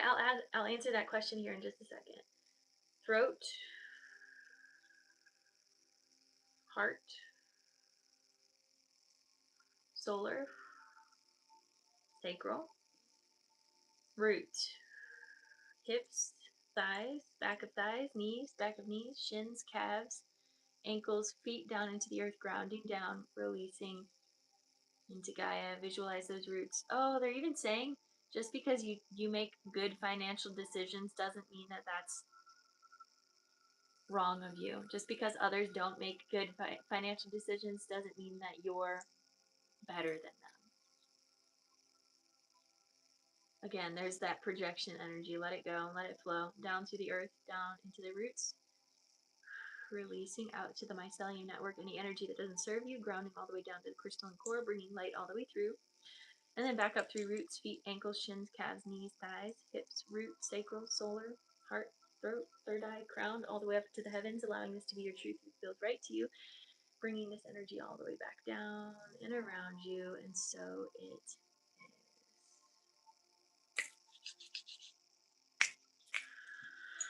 Releasing any last energy that doesn't serve you, letting it go, letting it flow, letting it go, letting it flow, letting it go, letting it flow. There's a couple of you in here that also received that message that was needing to experience that freedom of abundance. You don't have to be guilty for feeling abundant. Bringing unconditional love into every cell of your body, illuminating from the inside out, appreciating the love, the joy, the peace, the bliss, the honor of being alive here in this present moment. Bringing golden light energy all around your aura, keeping you safe, sane, and protected. Bringing abundance all the way through you and into the collective consciousness field as we all shift together. Take a deep breath in.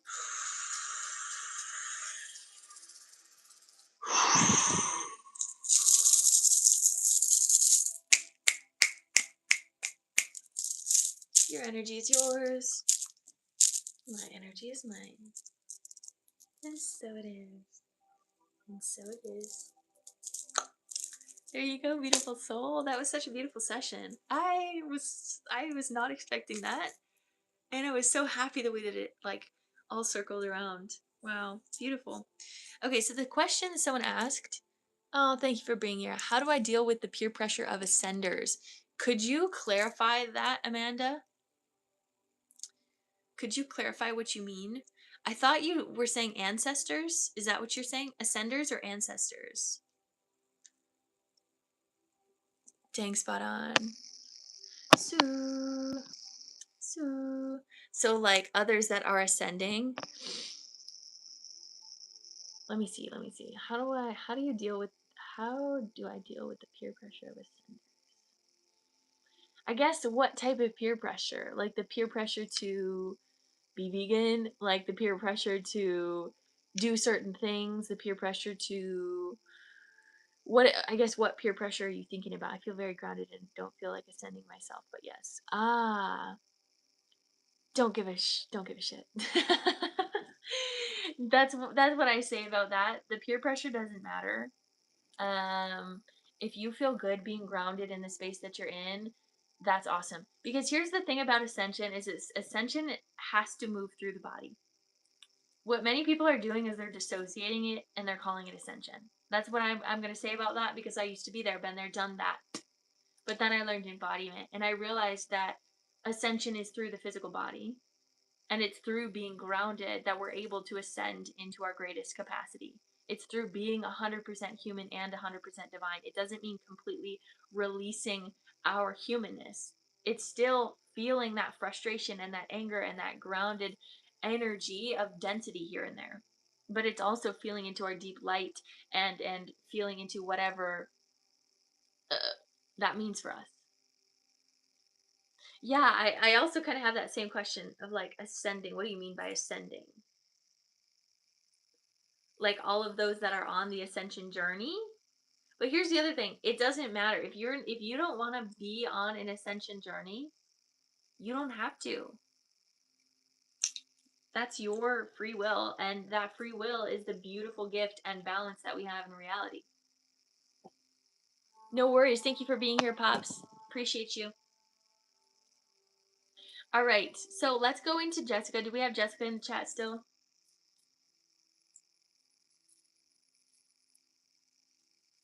The people who feel divine seem That's interesting. The people who feel divine seem to sound a bit rude to me, I guess, and thank you for your input. Yeah, no, that totally makes sense. That totally makes sense. And if you feel that from this space as well, please call it out. We don't want to do that. That's not our intention here at all. But I totally know what you mean.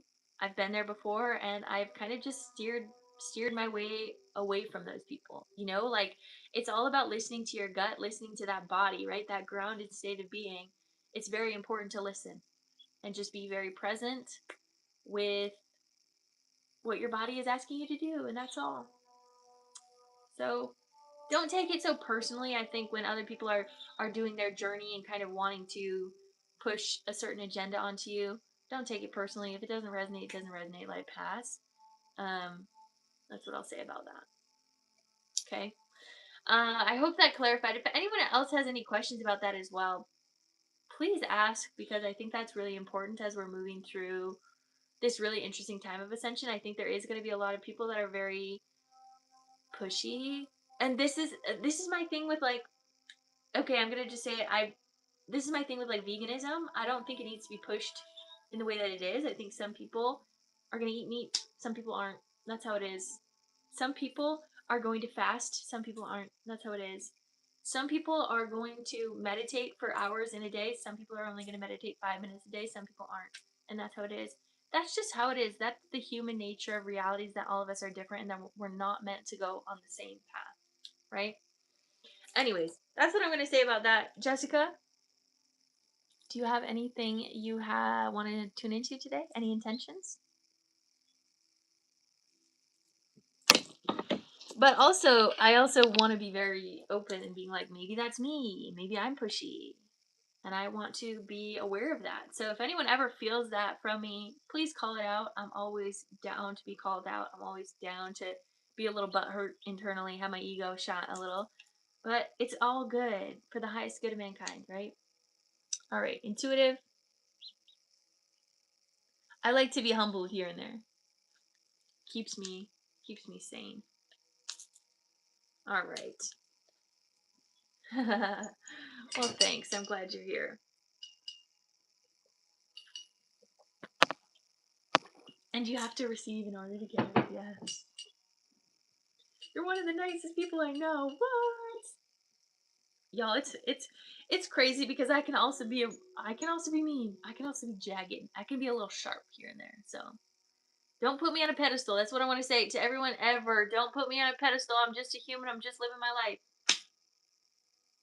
Organized healer I have met. I love that. That's the cutest thing ever. I don't really know what that means, but I take it as such a beautiful compliment. Thank you, Jacqueline. I appreciate you deeply. I really do. All right, I love each and every one of you. Let's go into this last session here. And then we'll do a little bit of collective. So if you guys have any questions, write them down, think about them, and then we'll kind of go into some questions after this as well, because I would love to answer even just that question we just had was really good. Okay.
Thank you guys. I appreciate you over there. I appreciate you guys on YouTube. Today has been tame, and that has been such a blessing. I've been doing a lot of inner work to just be like, why am I caring about what YouTube thinks? But then I get to see the beautiful people over there, and it just makes me so happy. So thank you. All right, put a heart in the chat when you are ready, Jessica, and we'll get started. The energy of Tarzan has already come in, whether that's for me or for the collective or for Jessica. I don't know. Tarzan's here. Grand Rising, welcome in, Erica. Put a hand on heart, put a hand on belly. We'll take 3 deep breaths in together. Of course, anyone else in here, you guys can receive the secondary energy codes. Take a deep breath in, wait, exhale, take a deep breath in.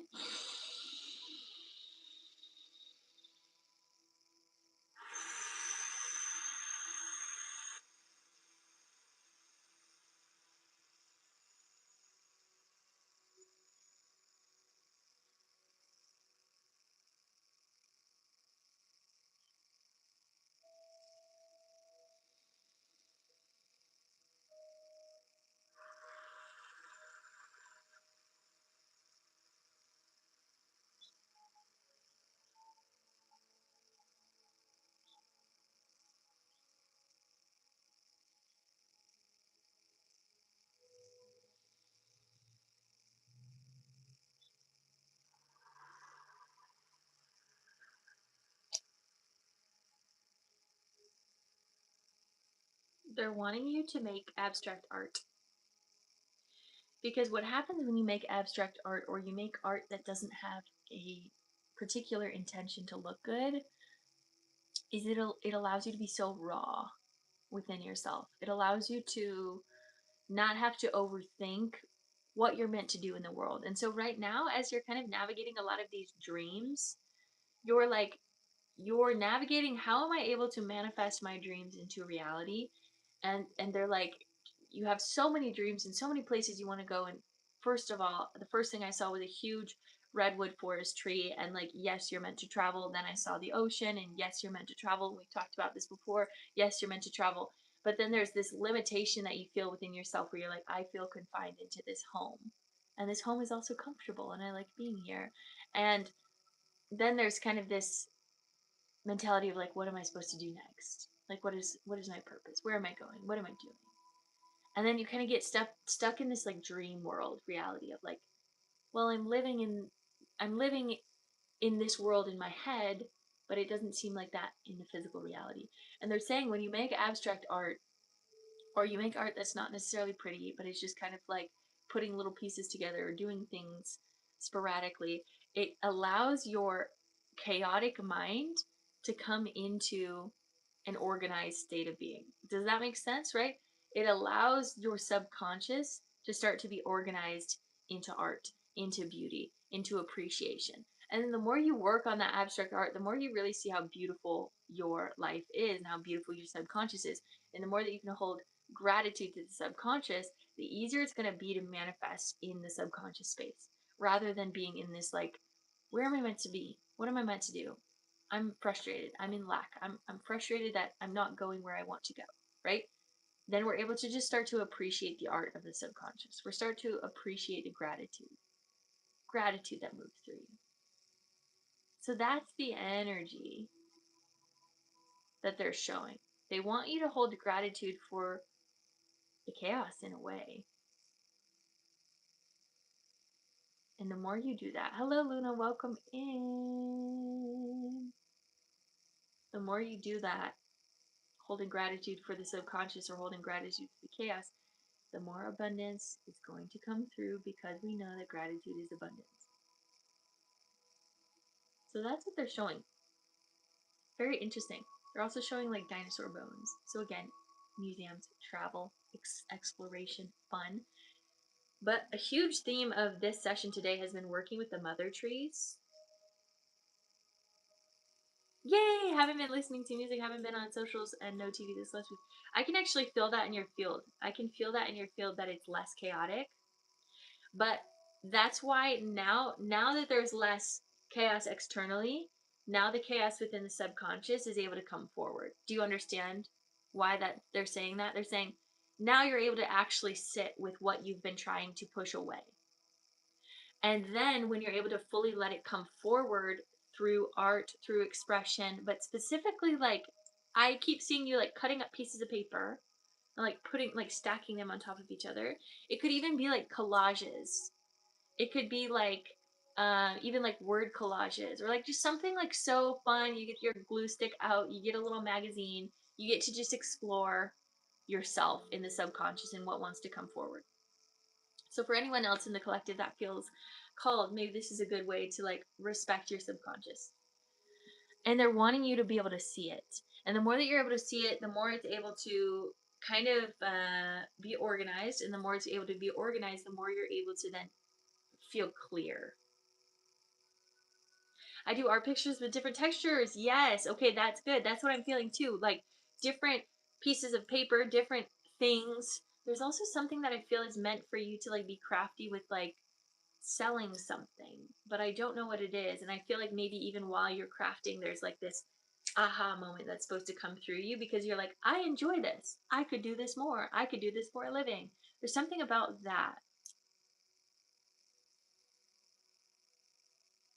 I'm even seeing wind chimes. They're showing me wind chimes. And they're showing me festivals. So this could even be a way that you travel, you create, you have fun, you create art, and you still have purpose. Is like doing some sort of craft festival show. I don't know. They're showing me wind chimes though. And they're showing me sea glass. I don't know if you have sea glass or if you're near the sea. I don't know. But this is just maybe even just ideas that are coming up through you of just like think outside of the box. Go beyond what you are used to. Try something new. And that new thing is going to help you discover all of you. And I'm seeing like hippie fest. I want to sell it at festivals and wanting to create wind chimes. Yes, please do. It feels called to you. It feels very called to you. Like they're even showing me like going to like thrift stores and like picking up just like random pieces of stuff, like and seeing like keys and like things and like making wind chimes out of like junkyard stuff. Death to life energy. You do that, okay. That feels important. That feels like it's coming up for a reason. Especially as we're coming into festival season or summertime.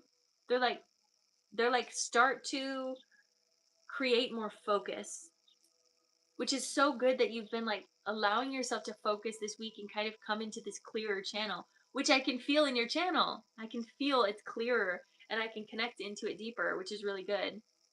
It helps me as a healer. But mainly it helps you, of course, because it doesn't matter if I can tune in or not.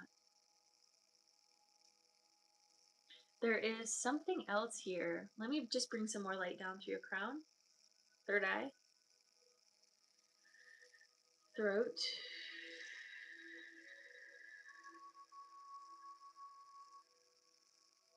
Heart. They're saying sewing as well, if that's something you're into.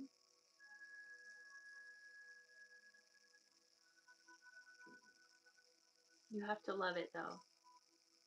They're showing wire stuff as well, wire jewelry. Solar.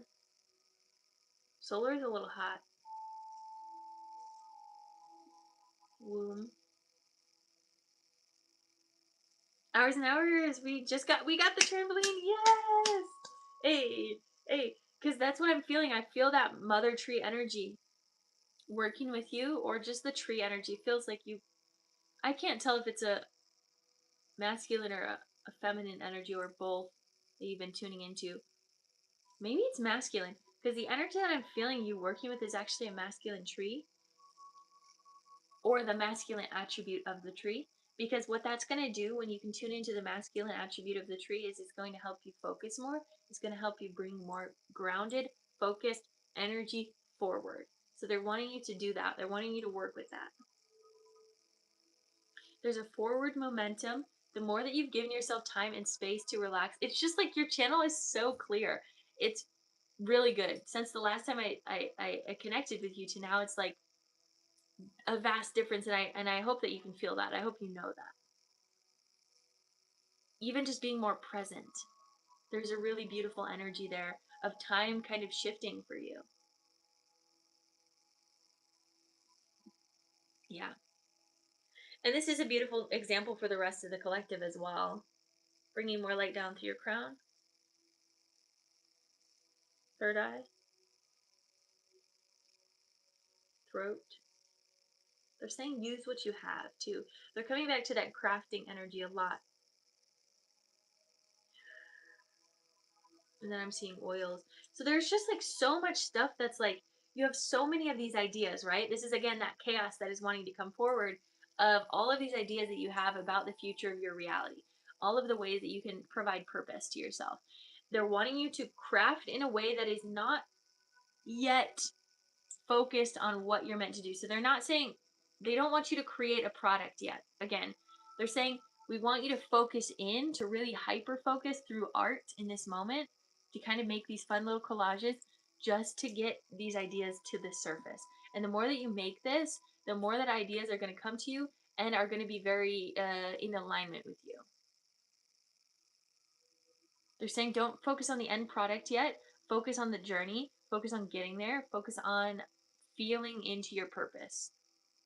And spirit will show you your purpose the more that you do this. So this is kind of like a ritualistic practice whenever you're in this moment of like, what am I supposed to do next? They want you to do this. And connect to your spirit team through art, through collages. Because you have a couple guides that are really, really, really love art.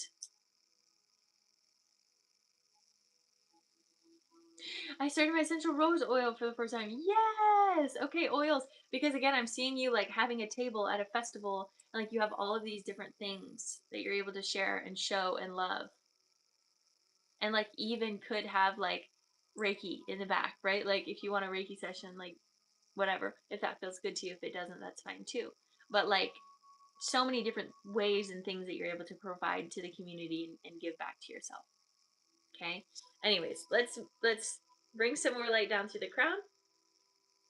Third eye.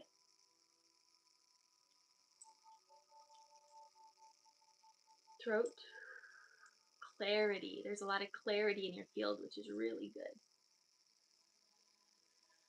Heart. One step at a time. Ooh, my leg just glitched. Twitched.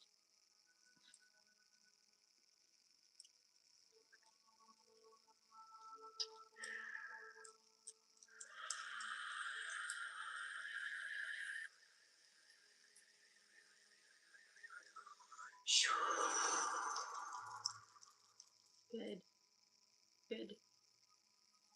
Down through the solar, sacral. So again, they're saying one step at a time, one moment at a time, 1 minute at a time. Take it easy. Don't rush. Let it be so divinely orchestrated.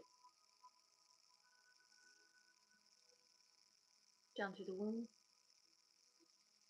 and down through the root, opening this up. Through hips, thighs, back of thighs, knees, back of knees, shins, calves, ankles, feet. Down into the earth, grounding down. Connect with the father tree and the mother tree.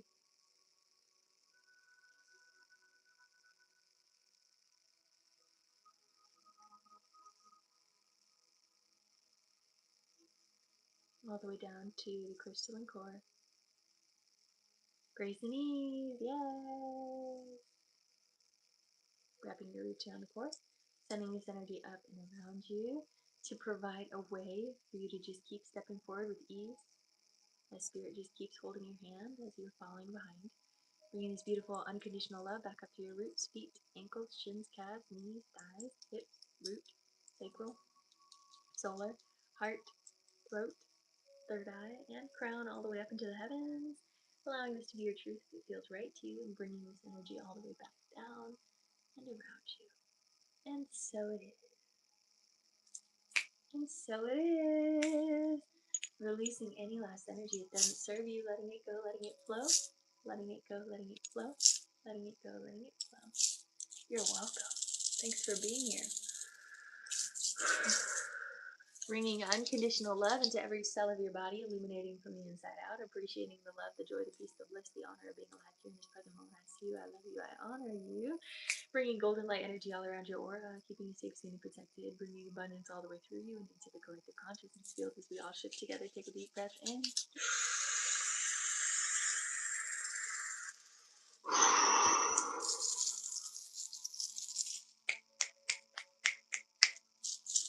Your energy is yours. My energy is mine. I know, it's so good. And so it is. I agree. It is really beautiful. It's really beautiful to feel the energy, the clarity in your field. It's just really good. It's going to keep you really focused and, you know, not focusing on everything else, but just really focused on your journey, which is good. So again, anyone else in this collective can receive those secondary energy codes. One thing that I do want to say for tomorrow, I have a video being uploaded tomorrow that I'm very excited about because it's a collective baptism. It's a collective baptism to shift us into the higher consciousness, to die to the old reality, to move into new consciousness. So tune into that video tomorrow on my Lydia Joy YouTube channel. And of course, all of these types of healings are also being recorded over on YouTube, and you can watch them at any time. So if there's ever a time like in May when I'm going to be gone for 20 days and I'm not going to be on live at all, I'm just preparing you guys now. Make sure you go back and watch some of these reruns during the day. It's just going to kind of give you a little bit more of that routine.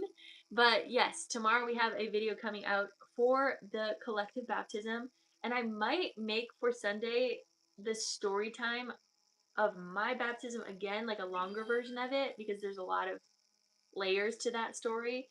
But we'll see. We'll see what's meant to come up. Thank you for the gifts. Thank you for the roses. Thank you, thank you, thank you. Does anyone have any questions in the collective about consciousness, about this ascension, about moving forward? Please ask. If not, I can always find something to say because that's just how I am. Well, it's something that's so funny is when I worked at Starbucks, we always like made little like encouragement cards to one another, or we would like draw each other because like everyone's gay and everyone does art. And anytime that they would draw me, they would like draw me and then write like in a in a bubble. Like, I like to talk, and I'm like, oh, that's the only way that they know me is that I just talk a lot. Jeez, that's crazy.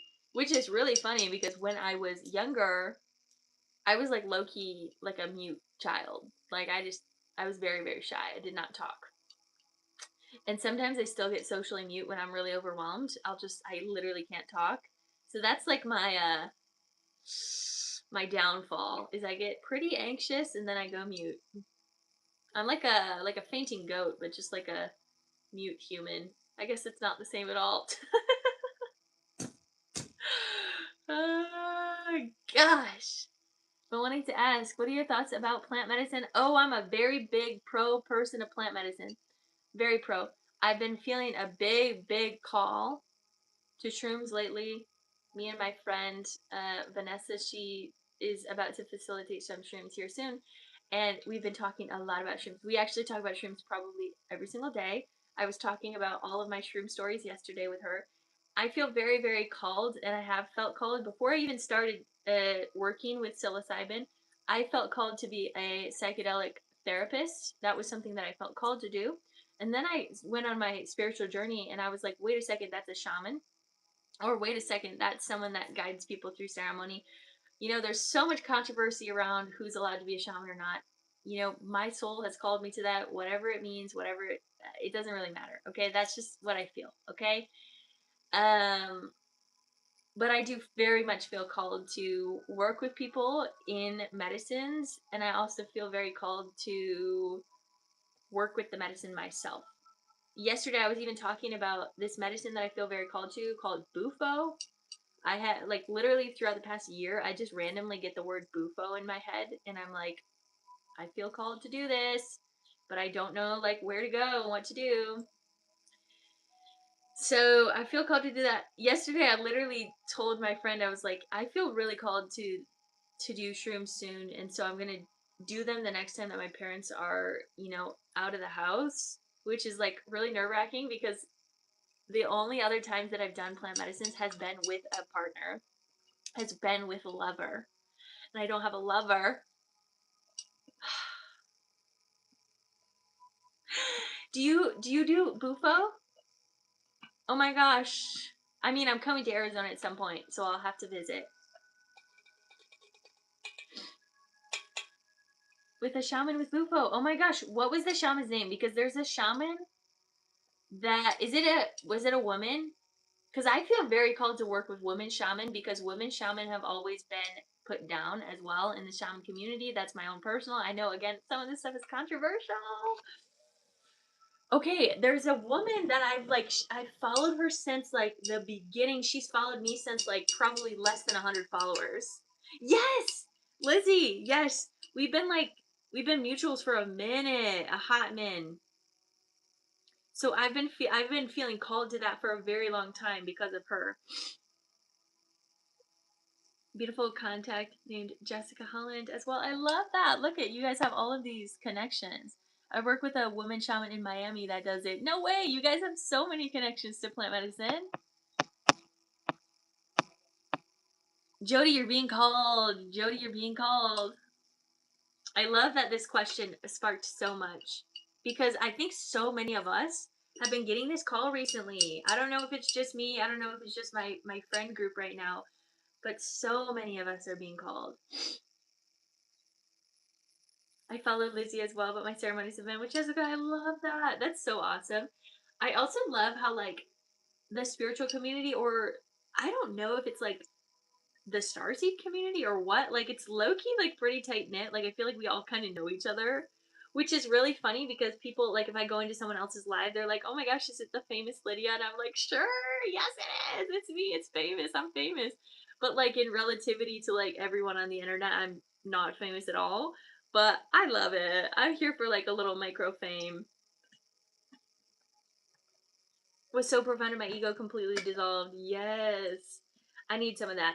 The humbling energy. I just feel so called to being humbled.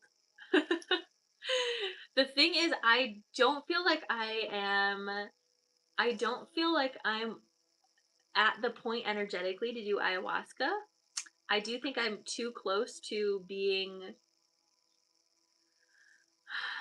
I just don't think I'm able to do it yet, is what I have to say. I think I still experience a lot of density and darkness that I don't think maybe I show as much, but I just don't think I'm ready for that. Ah, yes. I love that. I love that. I love that. I love that. Again, I feel like I've always felt very, very called to lead people through psychedelics. So the reason I'm going to do shrooms next is because I feel called to walk my brother through ceremony or walk him through an experience, and then I'm also feeling called to walk my sister-in-law through an experience separately. So that's been on my heart pretty heavy recently. It's so interesting that you asked that question. Where are you at? Where are you at? Wait. Oh, you're in Florida. Oh yeah, I would love to. Are you on the farm? You work you work with a farm. You're not on the farm. You don't live on the farm. Or do you live on the farm? I love that. You go there. Okay.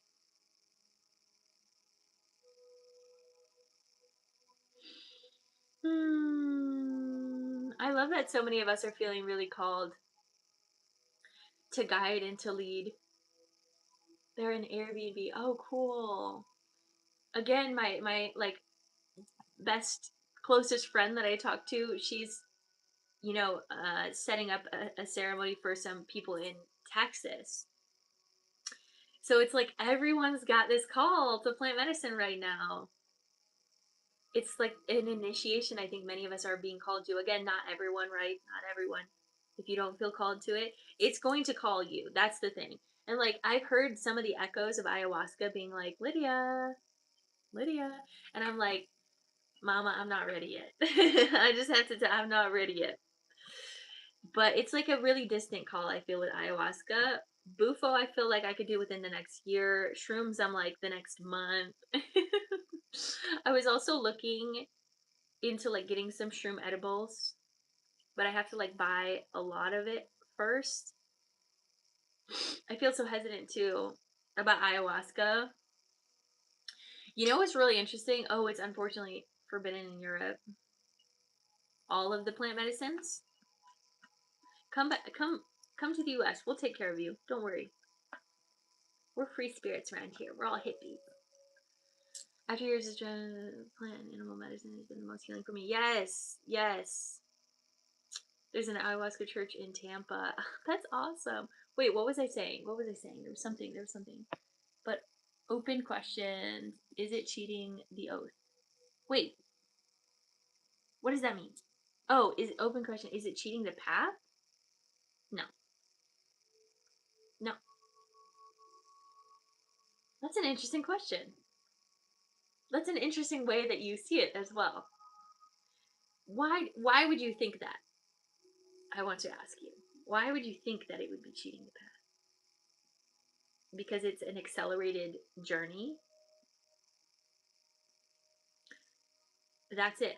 Honestly, that's it. It's just an accelerated part of your journey, which is why when I was going through therapies and then I started tuning into spiritual healing, and I was like, wait a second, why am I doing all of this talk therapy when I could do spiritual healing or spiritual therapy?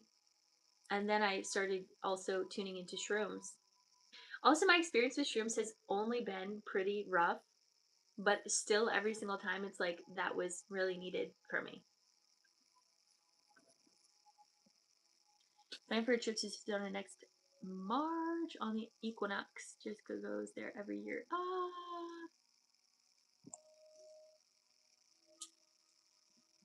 Be in the path. But open question is cheating in the path. Is it cheating the path? Jody, I'm so curious. I just love that you asked that question though, because it just shows where your mind is, about things. Of like, is this cheating? Baby girl, you can't really cheat at life. Like you can, but like not really. It's just your journey. It's your journey.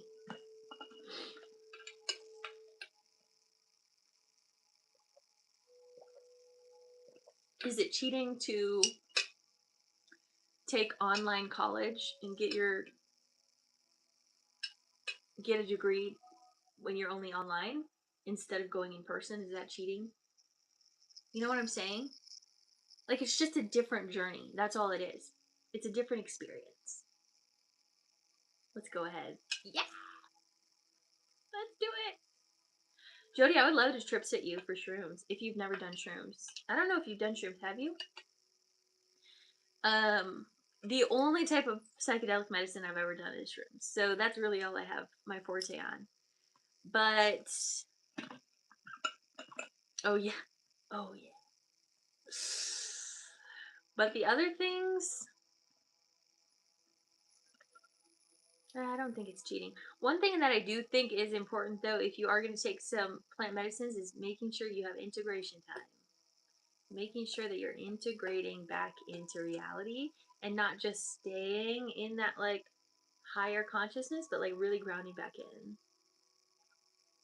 More curious about ayahuasca. Yeah, I'm very pro ayahuasca. When you feel the call, you'll feel the call, right? And if you're feeling it, you're feeling it, and it's gonna find you, and it's meant to find you. I think it's peyote, right? Is what the plant is.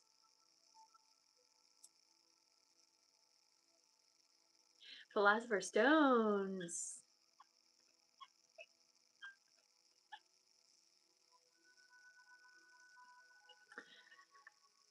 I love that, you guys. I love that we're talking about plant medicines because it really has been so big on my heart. But here's the thing about me, like I can trip on edibles. Like it doesn't take much for me to like be in that space. So that's why for me I'm like, okay, I'll take a little bit of time before I need to go into, more intense type of drugs, if you will. I also used to be diagnosed with schizoaffective bipolar disorder, which basically means that I'm very open to the spiritual realm. Very open.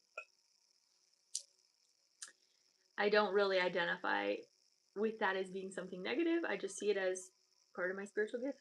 So for me, it's like I don't need as much for me to get the visual visions and the visuals and things like that. I don't need as much.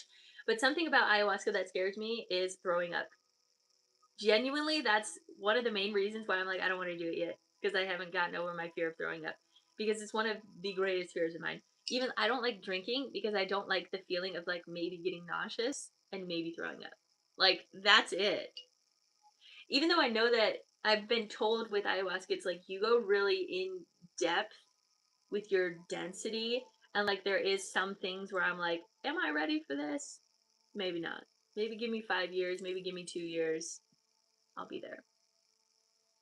The purging is cleansing. I know, but still, it's like, oh my gosh, I'm so scared. The feeling, the vomit, the bile, ugh, it's just gross. I can't even think about it. Oh my gosh. It's the same feeling I have when I think of. Never mind. I'll stop it there, actually. I'm not gonna go on. But I don't like throwing up.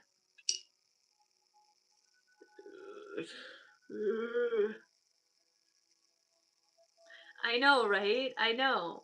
It is definitely another reason for me to get into it. I'll, when I'm ready. When I'm ready. But yes, if you're feeling called, do it. Do it. That's all I have to say.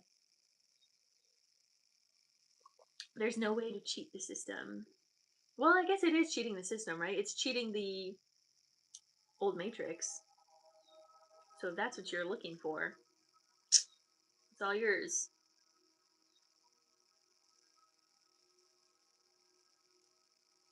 So my let's talk about this, because this is my platform and I'm able to do what I want. My first experience with shrooms, I was living in a house with 24 other people, right? I lived in a co-op house. It was a hippie house. Everyone did drugs. We painted on the walls. It was fun, right? We had this thing twice a year where we did this thing called intimacy, where everyone in the house, like, we created a safe space. There were some trip sitters, and like everyone would do drugs together for our first time, our first experience. So my first time ever doing psilocybin or shrooms, I was with this huge house. I did some shrooms. I ate it with some pizza. It was good, whatever. It didn't really hit that hard, which was good foreshadowing, because there was like two, three sober people that were with us, and then one of the sober people, we went on a walk together near campus because we lived near a campus, and the sober person just started yelling at everyone while everyone was tripping. Everyone was tripping, and this person was yelling and yelling and yelling. And then the other sober person like walked them home, even though they was like weird. It was like, what the heck was that? And then that person went home and then yelled at everyone at home. It was so odd. And then the next morning, that person had their notebook open to a dream that they had about killing my partner. At the time, I was living in the same house as my partner. And it was like very vivid on how they would kill my partner and what items they would use within the house. And it was like very realistic. And then we couldn't find them. And then we couldn't find them for like 2 days. And they were just like out. And we were like, oh my gosh, are they going to kill this person? And it was terrifying for me because I was like, I would rather the death threat be on me than on my loved one, the one that I care so deeply about. It was just a terrible moment. And then, like, the cops came or whatever, and they were like, oh, it's just, their dream. It's just whatever. And then they were able to just live with us again. And we were like, no, like, this person has to leave. They cannot live here anymore. And so they lived with us for like another week. And then they would just like stare at us when we like went down to the kitchen and they were in the kitchen. Oh, it was just so creepy. It was so weird. Such a weird experience. Ooh, so gross. And then like a month later at our college, like zero point 0.1 miles away from where I lived, then there was a school shooting. There was this whole thing. Oh my gosh. Oh, I went through hell and back a couple times, but that was my first experience with shrooms. And that was fun. And then my next experience with shrooms was with a different lover. And it was the moment that I found out that I was like in love with this person.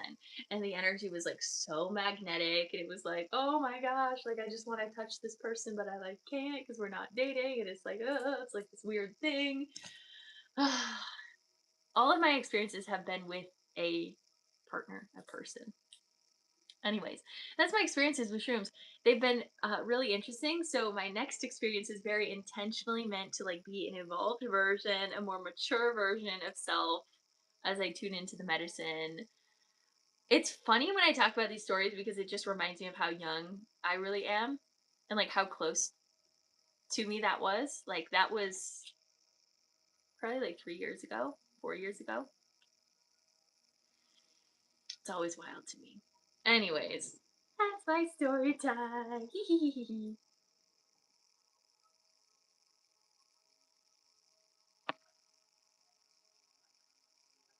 Yes, absolutely.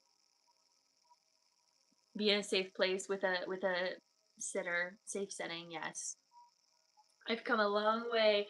The beautiful thing about that home though, it was like really a hippie house and I painted multiple murals in there and it was so fun. And I was like really involved with the house. Like I would plan events. I would like make sure that we would have fun and like craft. I even planned like a whole party. Um Never gonna do that again though. It is wild to see how far I've come and how far I've evolved, but it's also interesting because even in that home there was this like phrase at the end towards me being there was like you've outgrown us.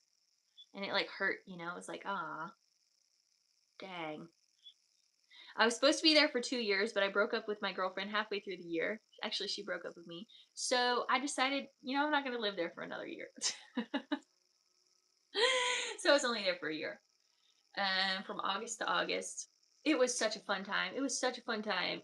And we got to like hang out with like we got to go to like different parties of different co-ops and there was just all of these random hippie people. They were all like outcasts to some sort, right? That was like our thing. It was so fun. So fun. I lived such a fun life and I do live a fun life. Every day I get to choose that. That's what I want to do. I want to grow little baby mushrooms. I want to grow them and I want to give them to others, guide them. It was not Christian. No, no, no, no, no, no, no. It was a oh no, not at all. No way could I have been dating someone and be Christian because actually it was right after I like left like a cult church situation and then I was like I need to go the radical other side. So I was like deeply into the Christian experience and then I was like I need everything outside of the Christian experience. And so I went into this home and it taught me a lot. It did. It taught me a lot and it gave me a lot of perspective on life and I'm so grateful for that experience and one of my favorite experiences I ever had, truly. There was so much drama. There was so much tea but it was so good to learn. And that was also when I shaved my head off. There was so many experiences with like gun violence as well that I experienced that year. There was so much weird stuff that I grew from that year, that's for sure. YouTube helps. Yes. Fun is the best. It is the best. Because here's the annoying part about me as well is like I can be pretty anal, y'all. I can be pretty anal about things. That's my truth. Even though you might not see that all the time. I don't know if you can. I don't really know how people perceive me. I can be pretty anal about things. And one thing about me is like I need to go to bed at a certain time. I don't really like drinking that often. I don't want anyone to tell me what to do or force me what to do. And that happened a lot where there was like so many parties all the time and I was like, I just don't want to go. I don't actually think I like parties. I don't actually enjoy this. And I became kind of like the one that always sat out on things because I'm like it just doesn't align with me. It doesn't feel good to me. Like this is just isn't my environment, honestly. And so that's where it like kind of hurt when people were like, "Oh, you just outgrew us."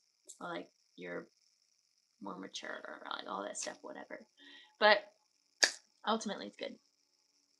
No, you didn't shave your head. Yes, I did. I fully shaved my head. It was fully like meow, meow.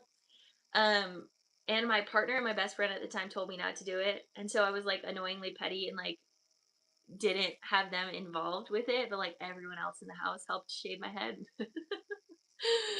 Oh, I was, ugh. I've done some things that I regret, but also like, we all learn from things, right? But I really enjoyed shaving my head because the reason that I did it was because I wanted to see myself in all stages of life, and I wanted to be confident in myself even when others might not perceive me as beautiful. I was like, it's not up to them. It's up to me. I feel beautiful. Period.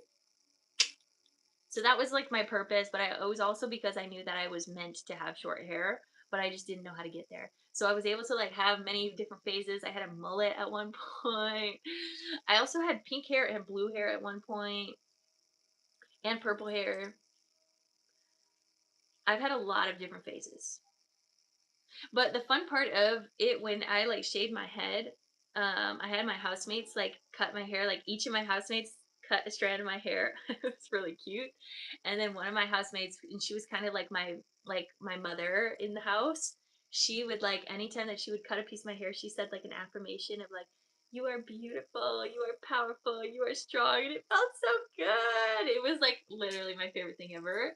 She also gave me a ton of witchy stuff. Like she taught me a lot about like witch stuff, kind of like she gave me candles and crystals and like different herbs, and that was really beautiful. So she passed on like the spiritual baton to me, and then I held it for a little bit, and then I passed it on to the next person. And there's always that one spiritual person in each community that is meant to like keep the peace. Anyways, that was my experience. So that also has like really inspired me to want to create community or want to create like actual like low key commune environments, but I don't know how I actually feel about that. But I've always really wanted to create spiritual community, spiritual places, but not even spiritual, just like human, right? Like we understand that being human is very spiritual naturally, but those that have like a like minded mentality towards life, a like minded mentality towards ascension and new earth and things like that, like I want to build a community of people that can just honor one another and hold reverence with one another and just live their life together. And that's just something I've always been called to do and build and create. You're so called to create community. Yes. Yes, yes, yes, yes, yes, yes, yes, yes, yes. So it was really beautiful that I was able to experience that type of community and what that actually looks like living with so many other people and what the politics look like with like doing house meetings and what chores look like and things like that.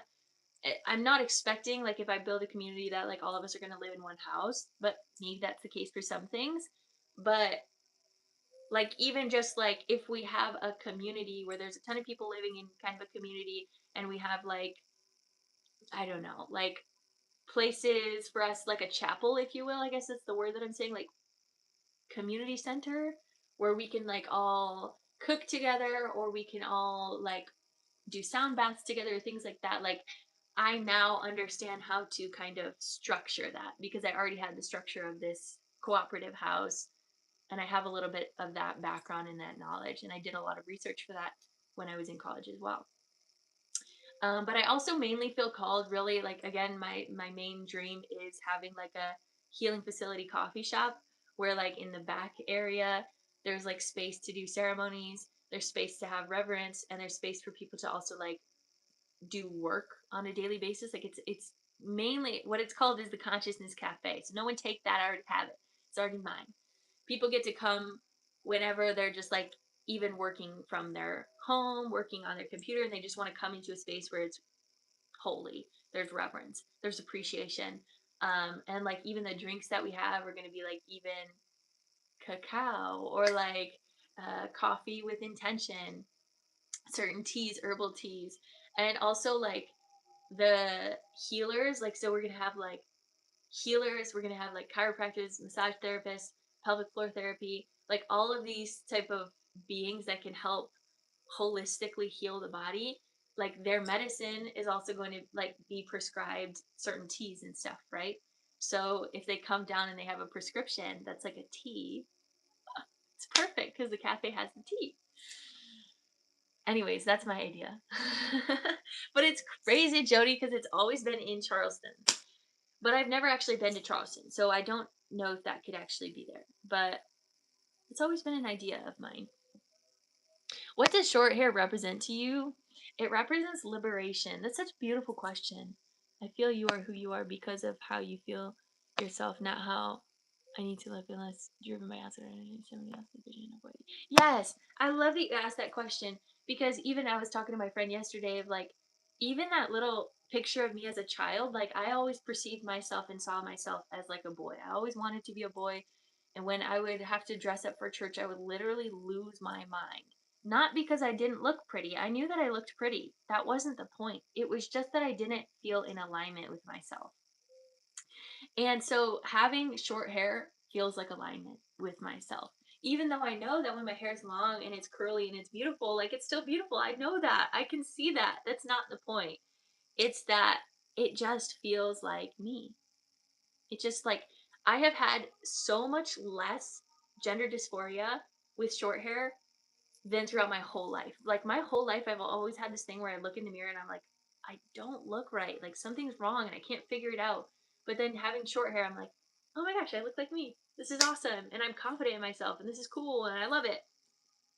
So that's what short hair means to me. It's just alignment. It's just what feels good to me. And I also think I've been doing a lot of research on like women liberation and things like this. And again, so many women in the past have been like stoned or burned or pushed aside because they cut their hair or because they wore men's clothes. And for me, I'm like, oh hell no.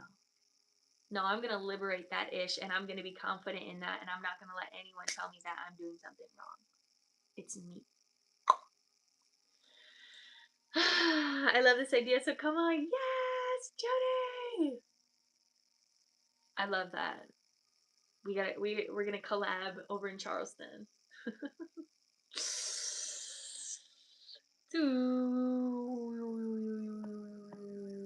So that's my dream. That's my dream, and I'm gonna make it happen. I'm taking daily steps every day to get there. And so what I have right now is like I'm living at home. I'm about to go on a journey. It's gonna be the greatest journey of my life in this van. I'm so excited. It's coming so close, but I'm being patient. Um, and then once I kind of like travel and I figure out where I want to go and I want to find a piece of land, I settle in a piece of land. And then I kind of like potentially build a community there. I build my life there. Or I find a location within a city that I like. I sell the van. I don't know, we're not there yet. And then I start to create the funding or start to create something that I can create this healing facility. I can, as I'm traveling, I'm trying to like bring people together as well that would want to work with me in this capacity to create such facility, that would want to work with me. So there's a lot of different ideas and things that I've been planning in my head for years, but because it's so near and dear to my heart, it just means it will come about. And I'm just waiting for the day. I'm waiting for the day. I'm waiting for the day. You know what's crazy is that this is my job and I'm literally getting paid to do this. That's the crazy part. Sorry that you're mad about it though. Peace out, homie. I'll work with you. Yeah! Yes! Anyways, that was a fun little story time. Do you guys have any last questions before we get out of here? I know I can just yap, yap, yap. I love to yap. When I have the platform, I really do. Sometimes I just gotta be like, oh, girl.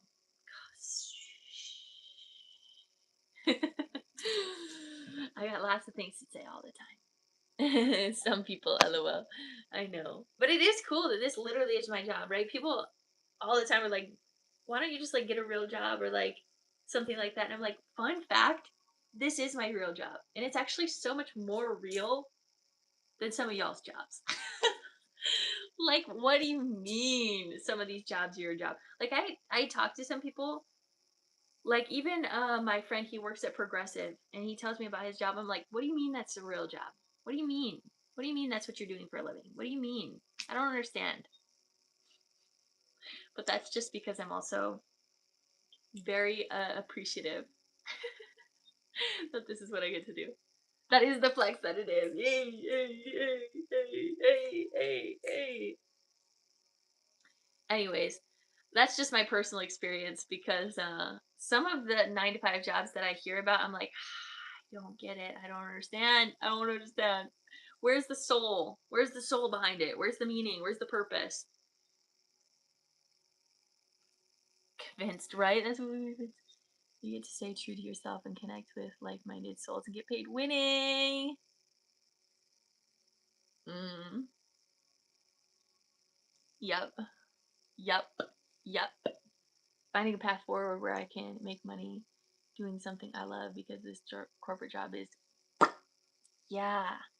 So many, I'm telling you, so many in this collective are getting that call, or Spirit is showing you the call. Spirit is like, okay, you're done now. And some of you, I know some of y'all are like, okay, Spirit, when am I done? When am I going to be done now? And Spirit's like, just stay patient. We got something for you. Because another thing is, some people need that job to stay grounded. I have a couple like really high starseed energies that really can appreciate their 9 to 5 job because it's like, this is consistent. And that's really all it is. It's a grounded energy. So when you can be grateful for the groundedness, or when you can be grateful for what is given to you there, then Spirit's going to continue to, bring more abundance to that place and that space. Some of us were not meant to do ordinary, mundane 3D jobs. I know.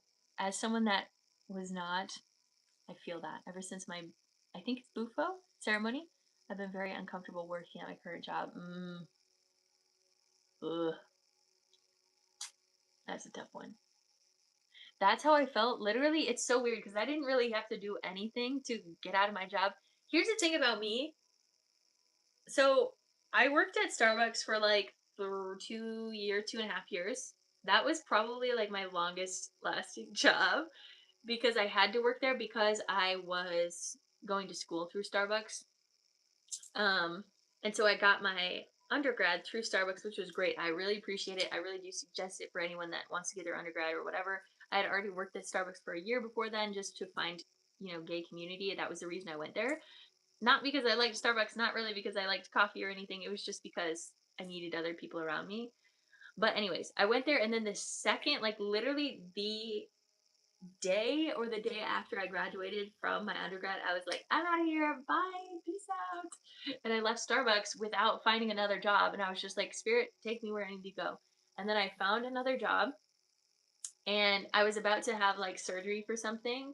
And it was perfect because they were like, oh, we can pay you for like the online training. So you still get paid while you're recovering from your surgery. I was like, thank you, Spirit. Thank you, thank you, thank you. And then I went to this job, and it was like a pet store job. And I was in there, and I just could not stand it. Like, I loved the pets, I loved the people. Oh my gosh. Working, what is it? Retail? Crazy, crazy stuff. Retail is crazy. It's like programming 3.0. It's like the most programmed place that I've ever worked. It's like crazy. I don't know why it like was insane to me to like have to like put these items in specific locations and like have to tell the customer certain things. It was just like weird to me. I didn't like it. I was really uncomfortable by it. And even the lighting was weird. Like everything was just like irking me. So then while I was there, I found another job as a weed trimmer. And so then I quit my pet job, and then I was just like a full-time weed trimmer, and they hated me. They hated my guts. I was thinking about this the other day. It was probably the worst experience ever, which was crazy. They just like did not like me, which was ironic. Like I thought I would have fit in with that group. No. I guess I was too hippie for them. Which is crazy. Crazy.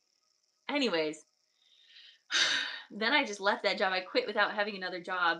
And then I found another job as like a ABA therapist, and I was going to work with children with autism.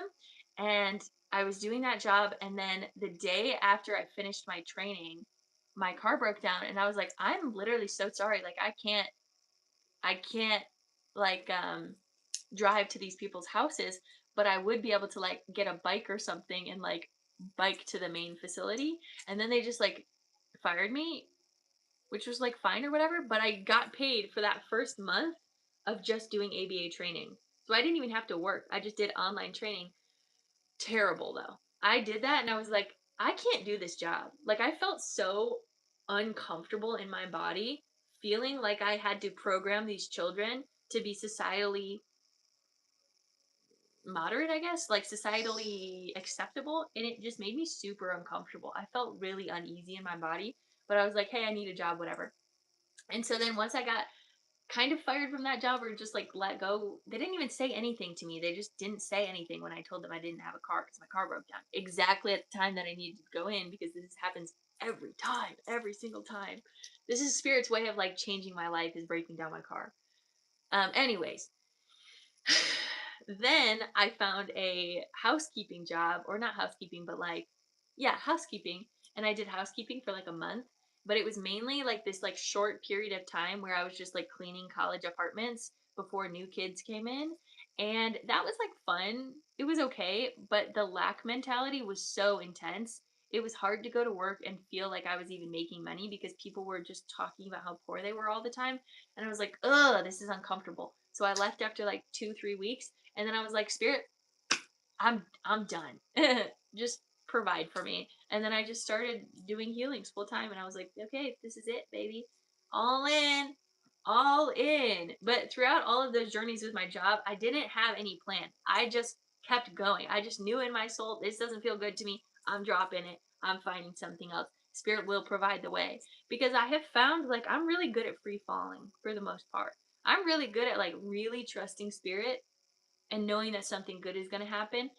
And the reason for this, there's multiple times where I've had this experience in my younger years, but multiple of them has been me losing my phone or me breaking my phone to some capacity. And then I'm just like, Spirit will provide. And then something comes of it. Like, it's just a phone, it's just a job. There's more things out there, there's more things to think about. But I also knew that my jobs were less high stake than maybe like $100,000 per year paying job or more. But ultimately, trust the free fall. Spirit will take you where you need to go. That's what I have to say about that. Anyways, long story short, thank you guys for being here. I appreciate your presence. Um, it's all about alignment. Being uncomfortable is definitely a communication. Yes, yes, yes, yes, yes. Love, love, love. Free falls. Yes, free falls are so good. Ugh. That's what we're about to be tuning into when we go to France. This free fall of like, what in the heck is about to happen? So many things are gonna happen. I have no clue what spirit's gonna do in my life when I go to France, and I'm just like, okay, all in, baby, all in. Things are evolving. Yes. Anyways, thank you, thank you, thank you, thank you, thank you, thank you guys for being here. It's always a blessing to chit chat with y'all and just hang out, buckling up, buckling in, getting my parachute pants ready. All right, you guys, let's get out of here. Releasing any last energy that doesn't serve us here, letting it go, letting it flow. Thank you for the roses. Letting it go, letting it flow, letting it go, letting it flow, letting it go, letting it flow.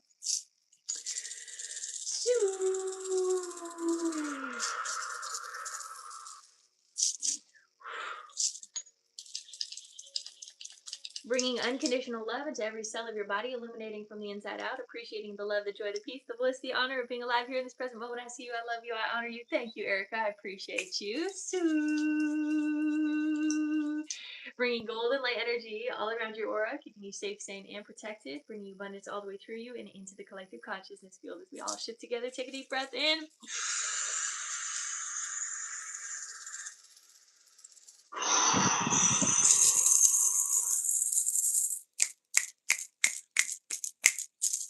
Your energy is yours. My energy is mine. It's always a blessing talking to each and every one of you. Hello, hello, and goodbye, beautiful souls. I will see you guys in the next one. See you on Friday. If you missed some of this, check it out on YouTube. There's also a YouTube video coming out tomorrow. Please watch it. It's a baptism of consciousness. Be there or be square. I love you guys so much. Bye.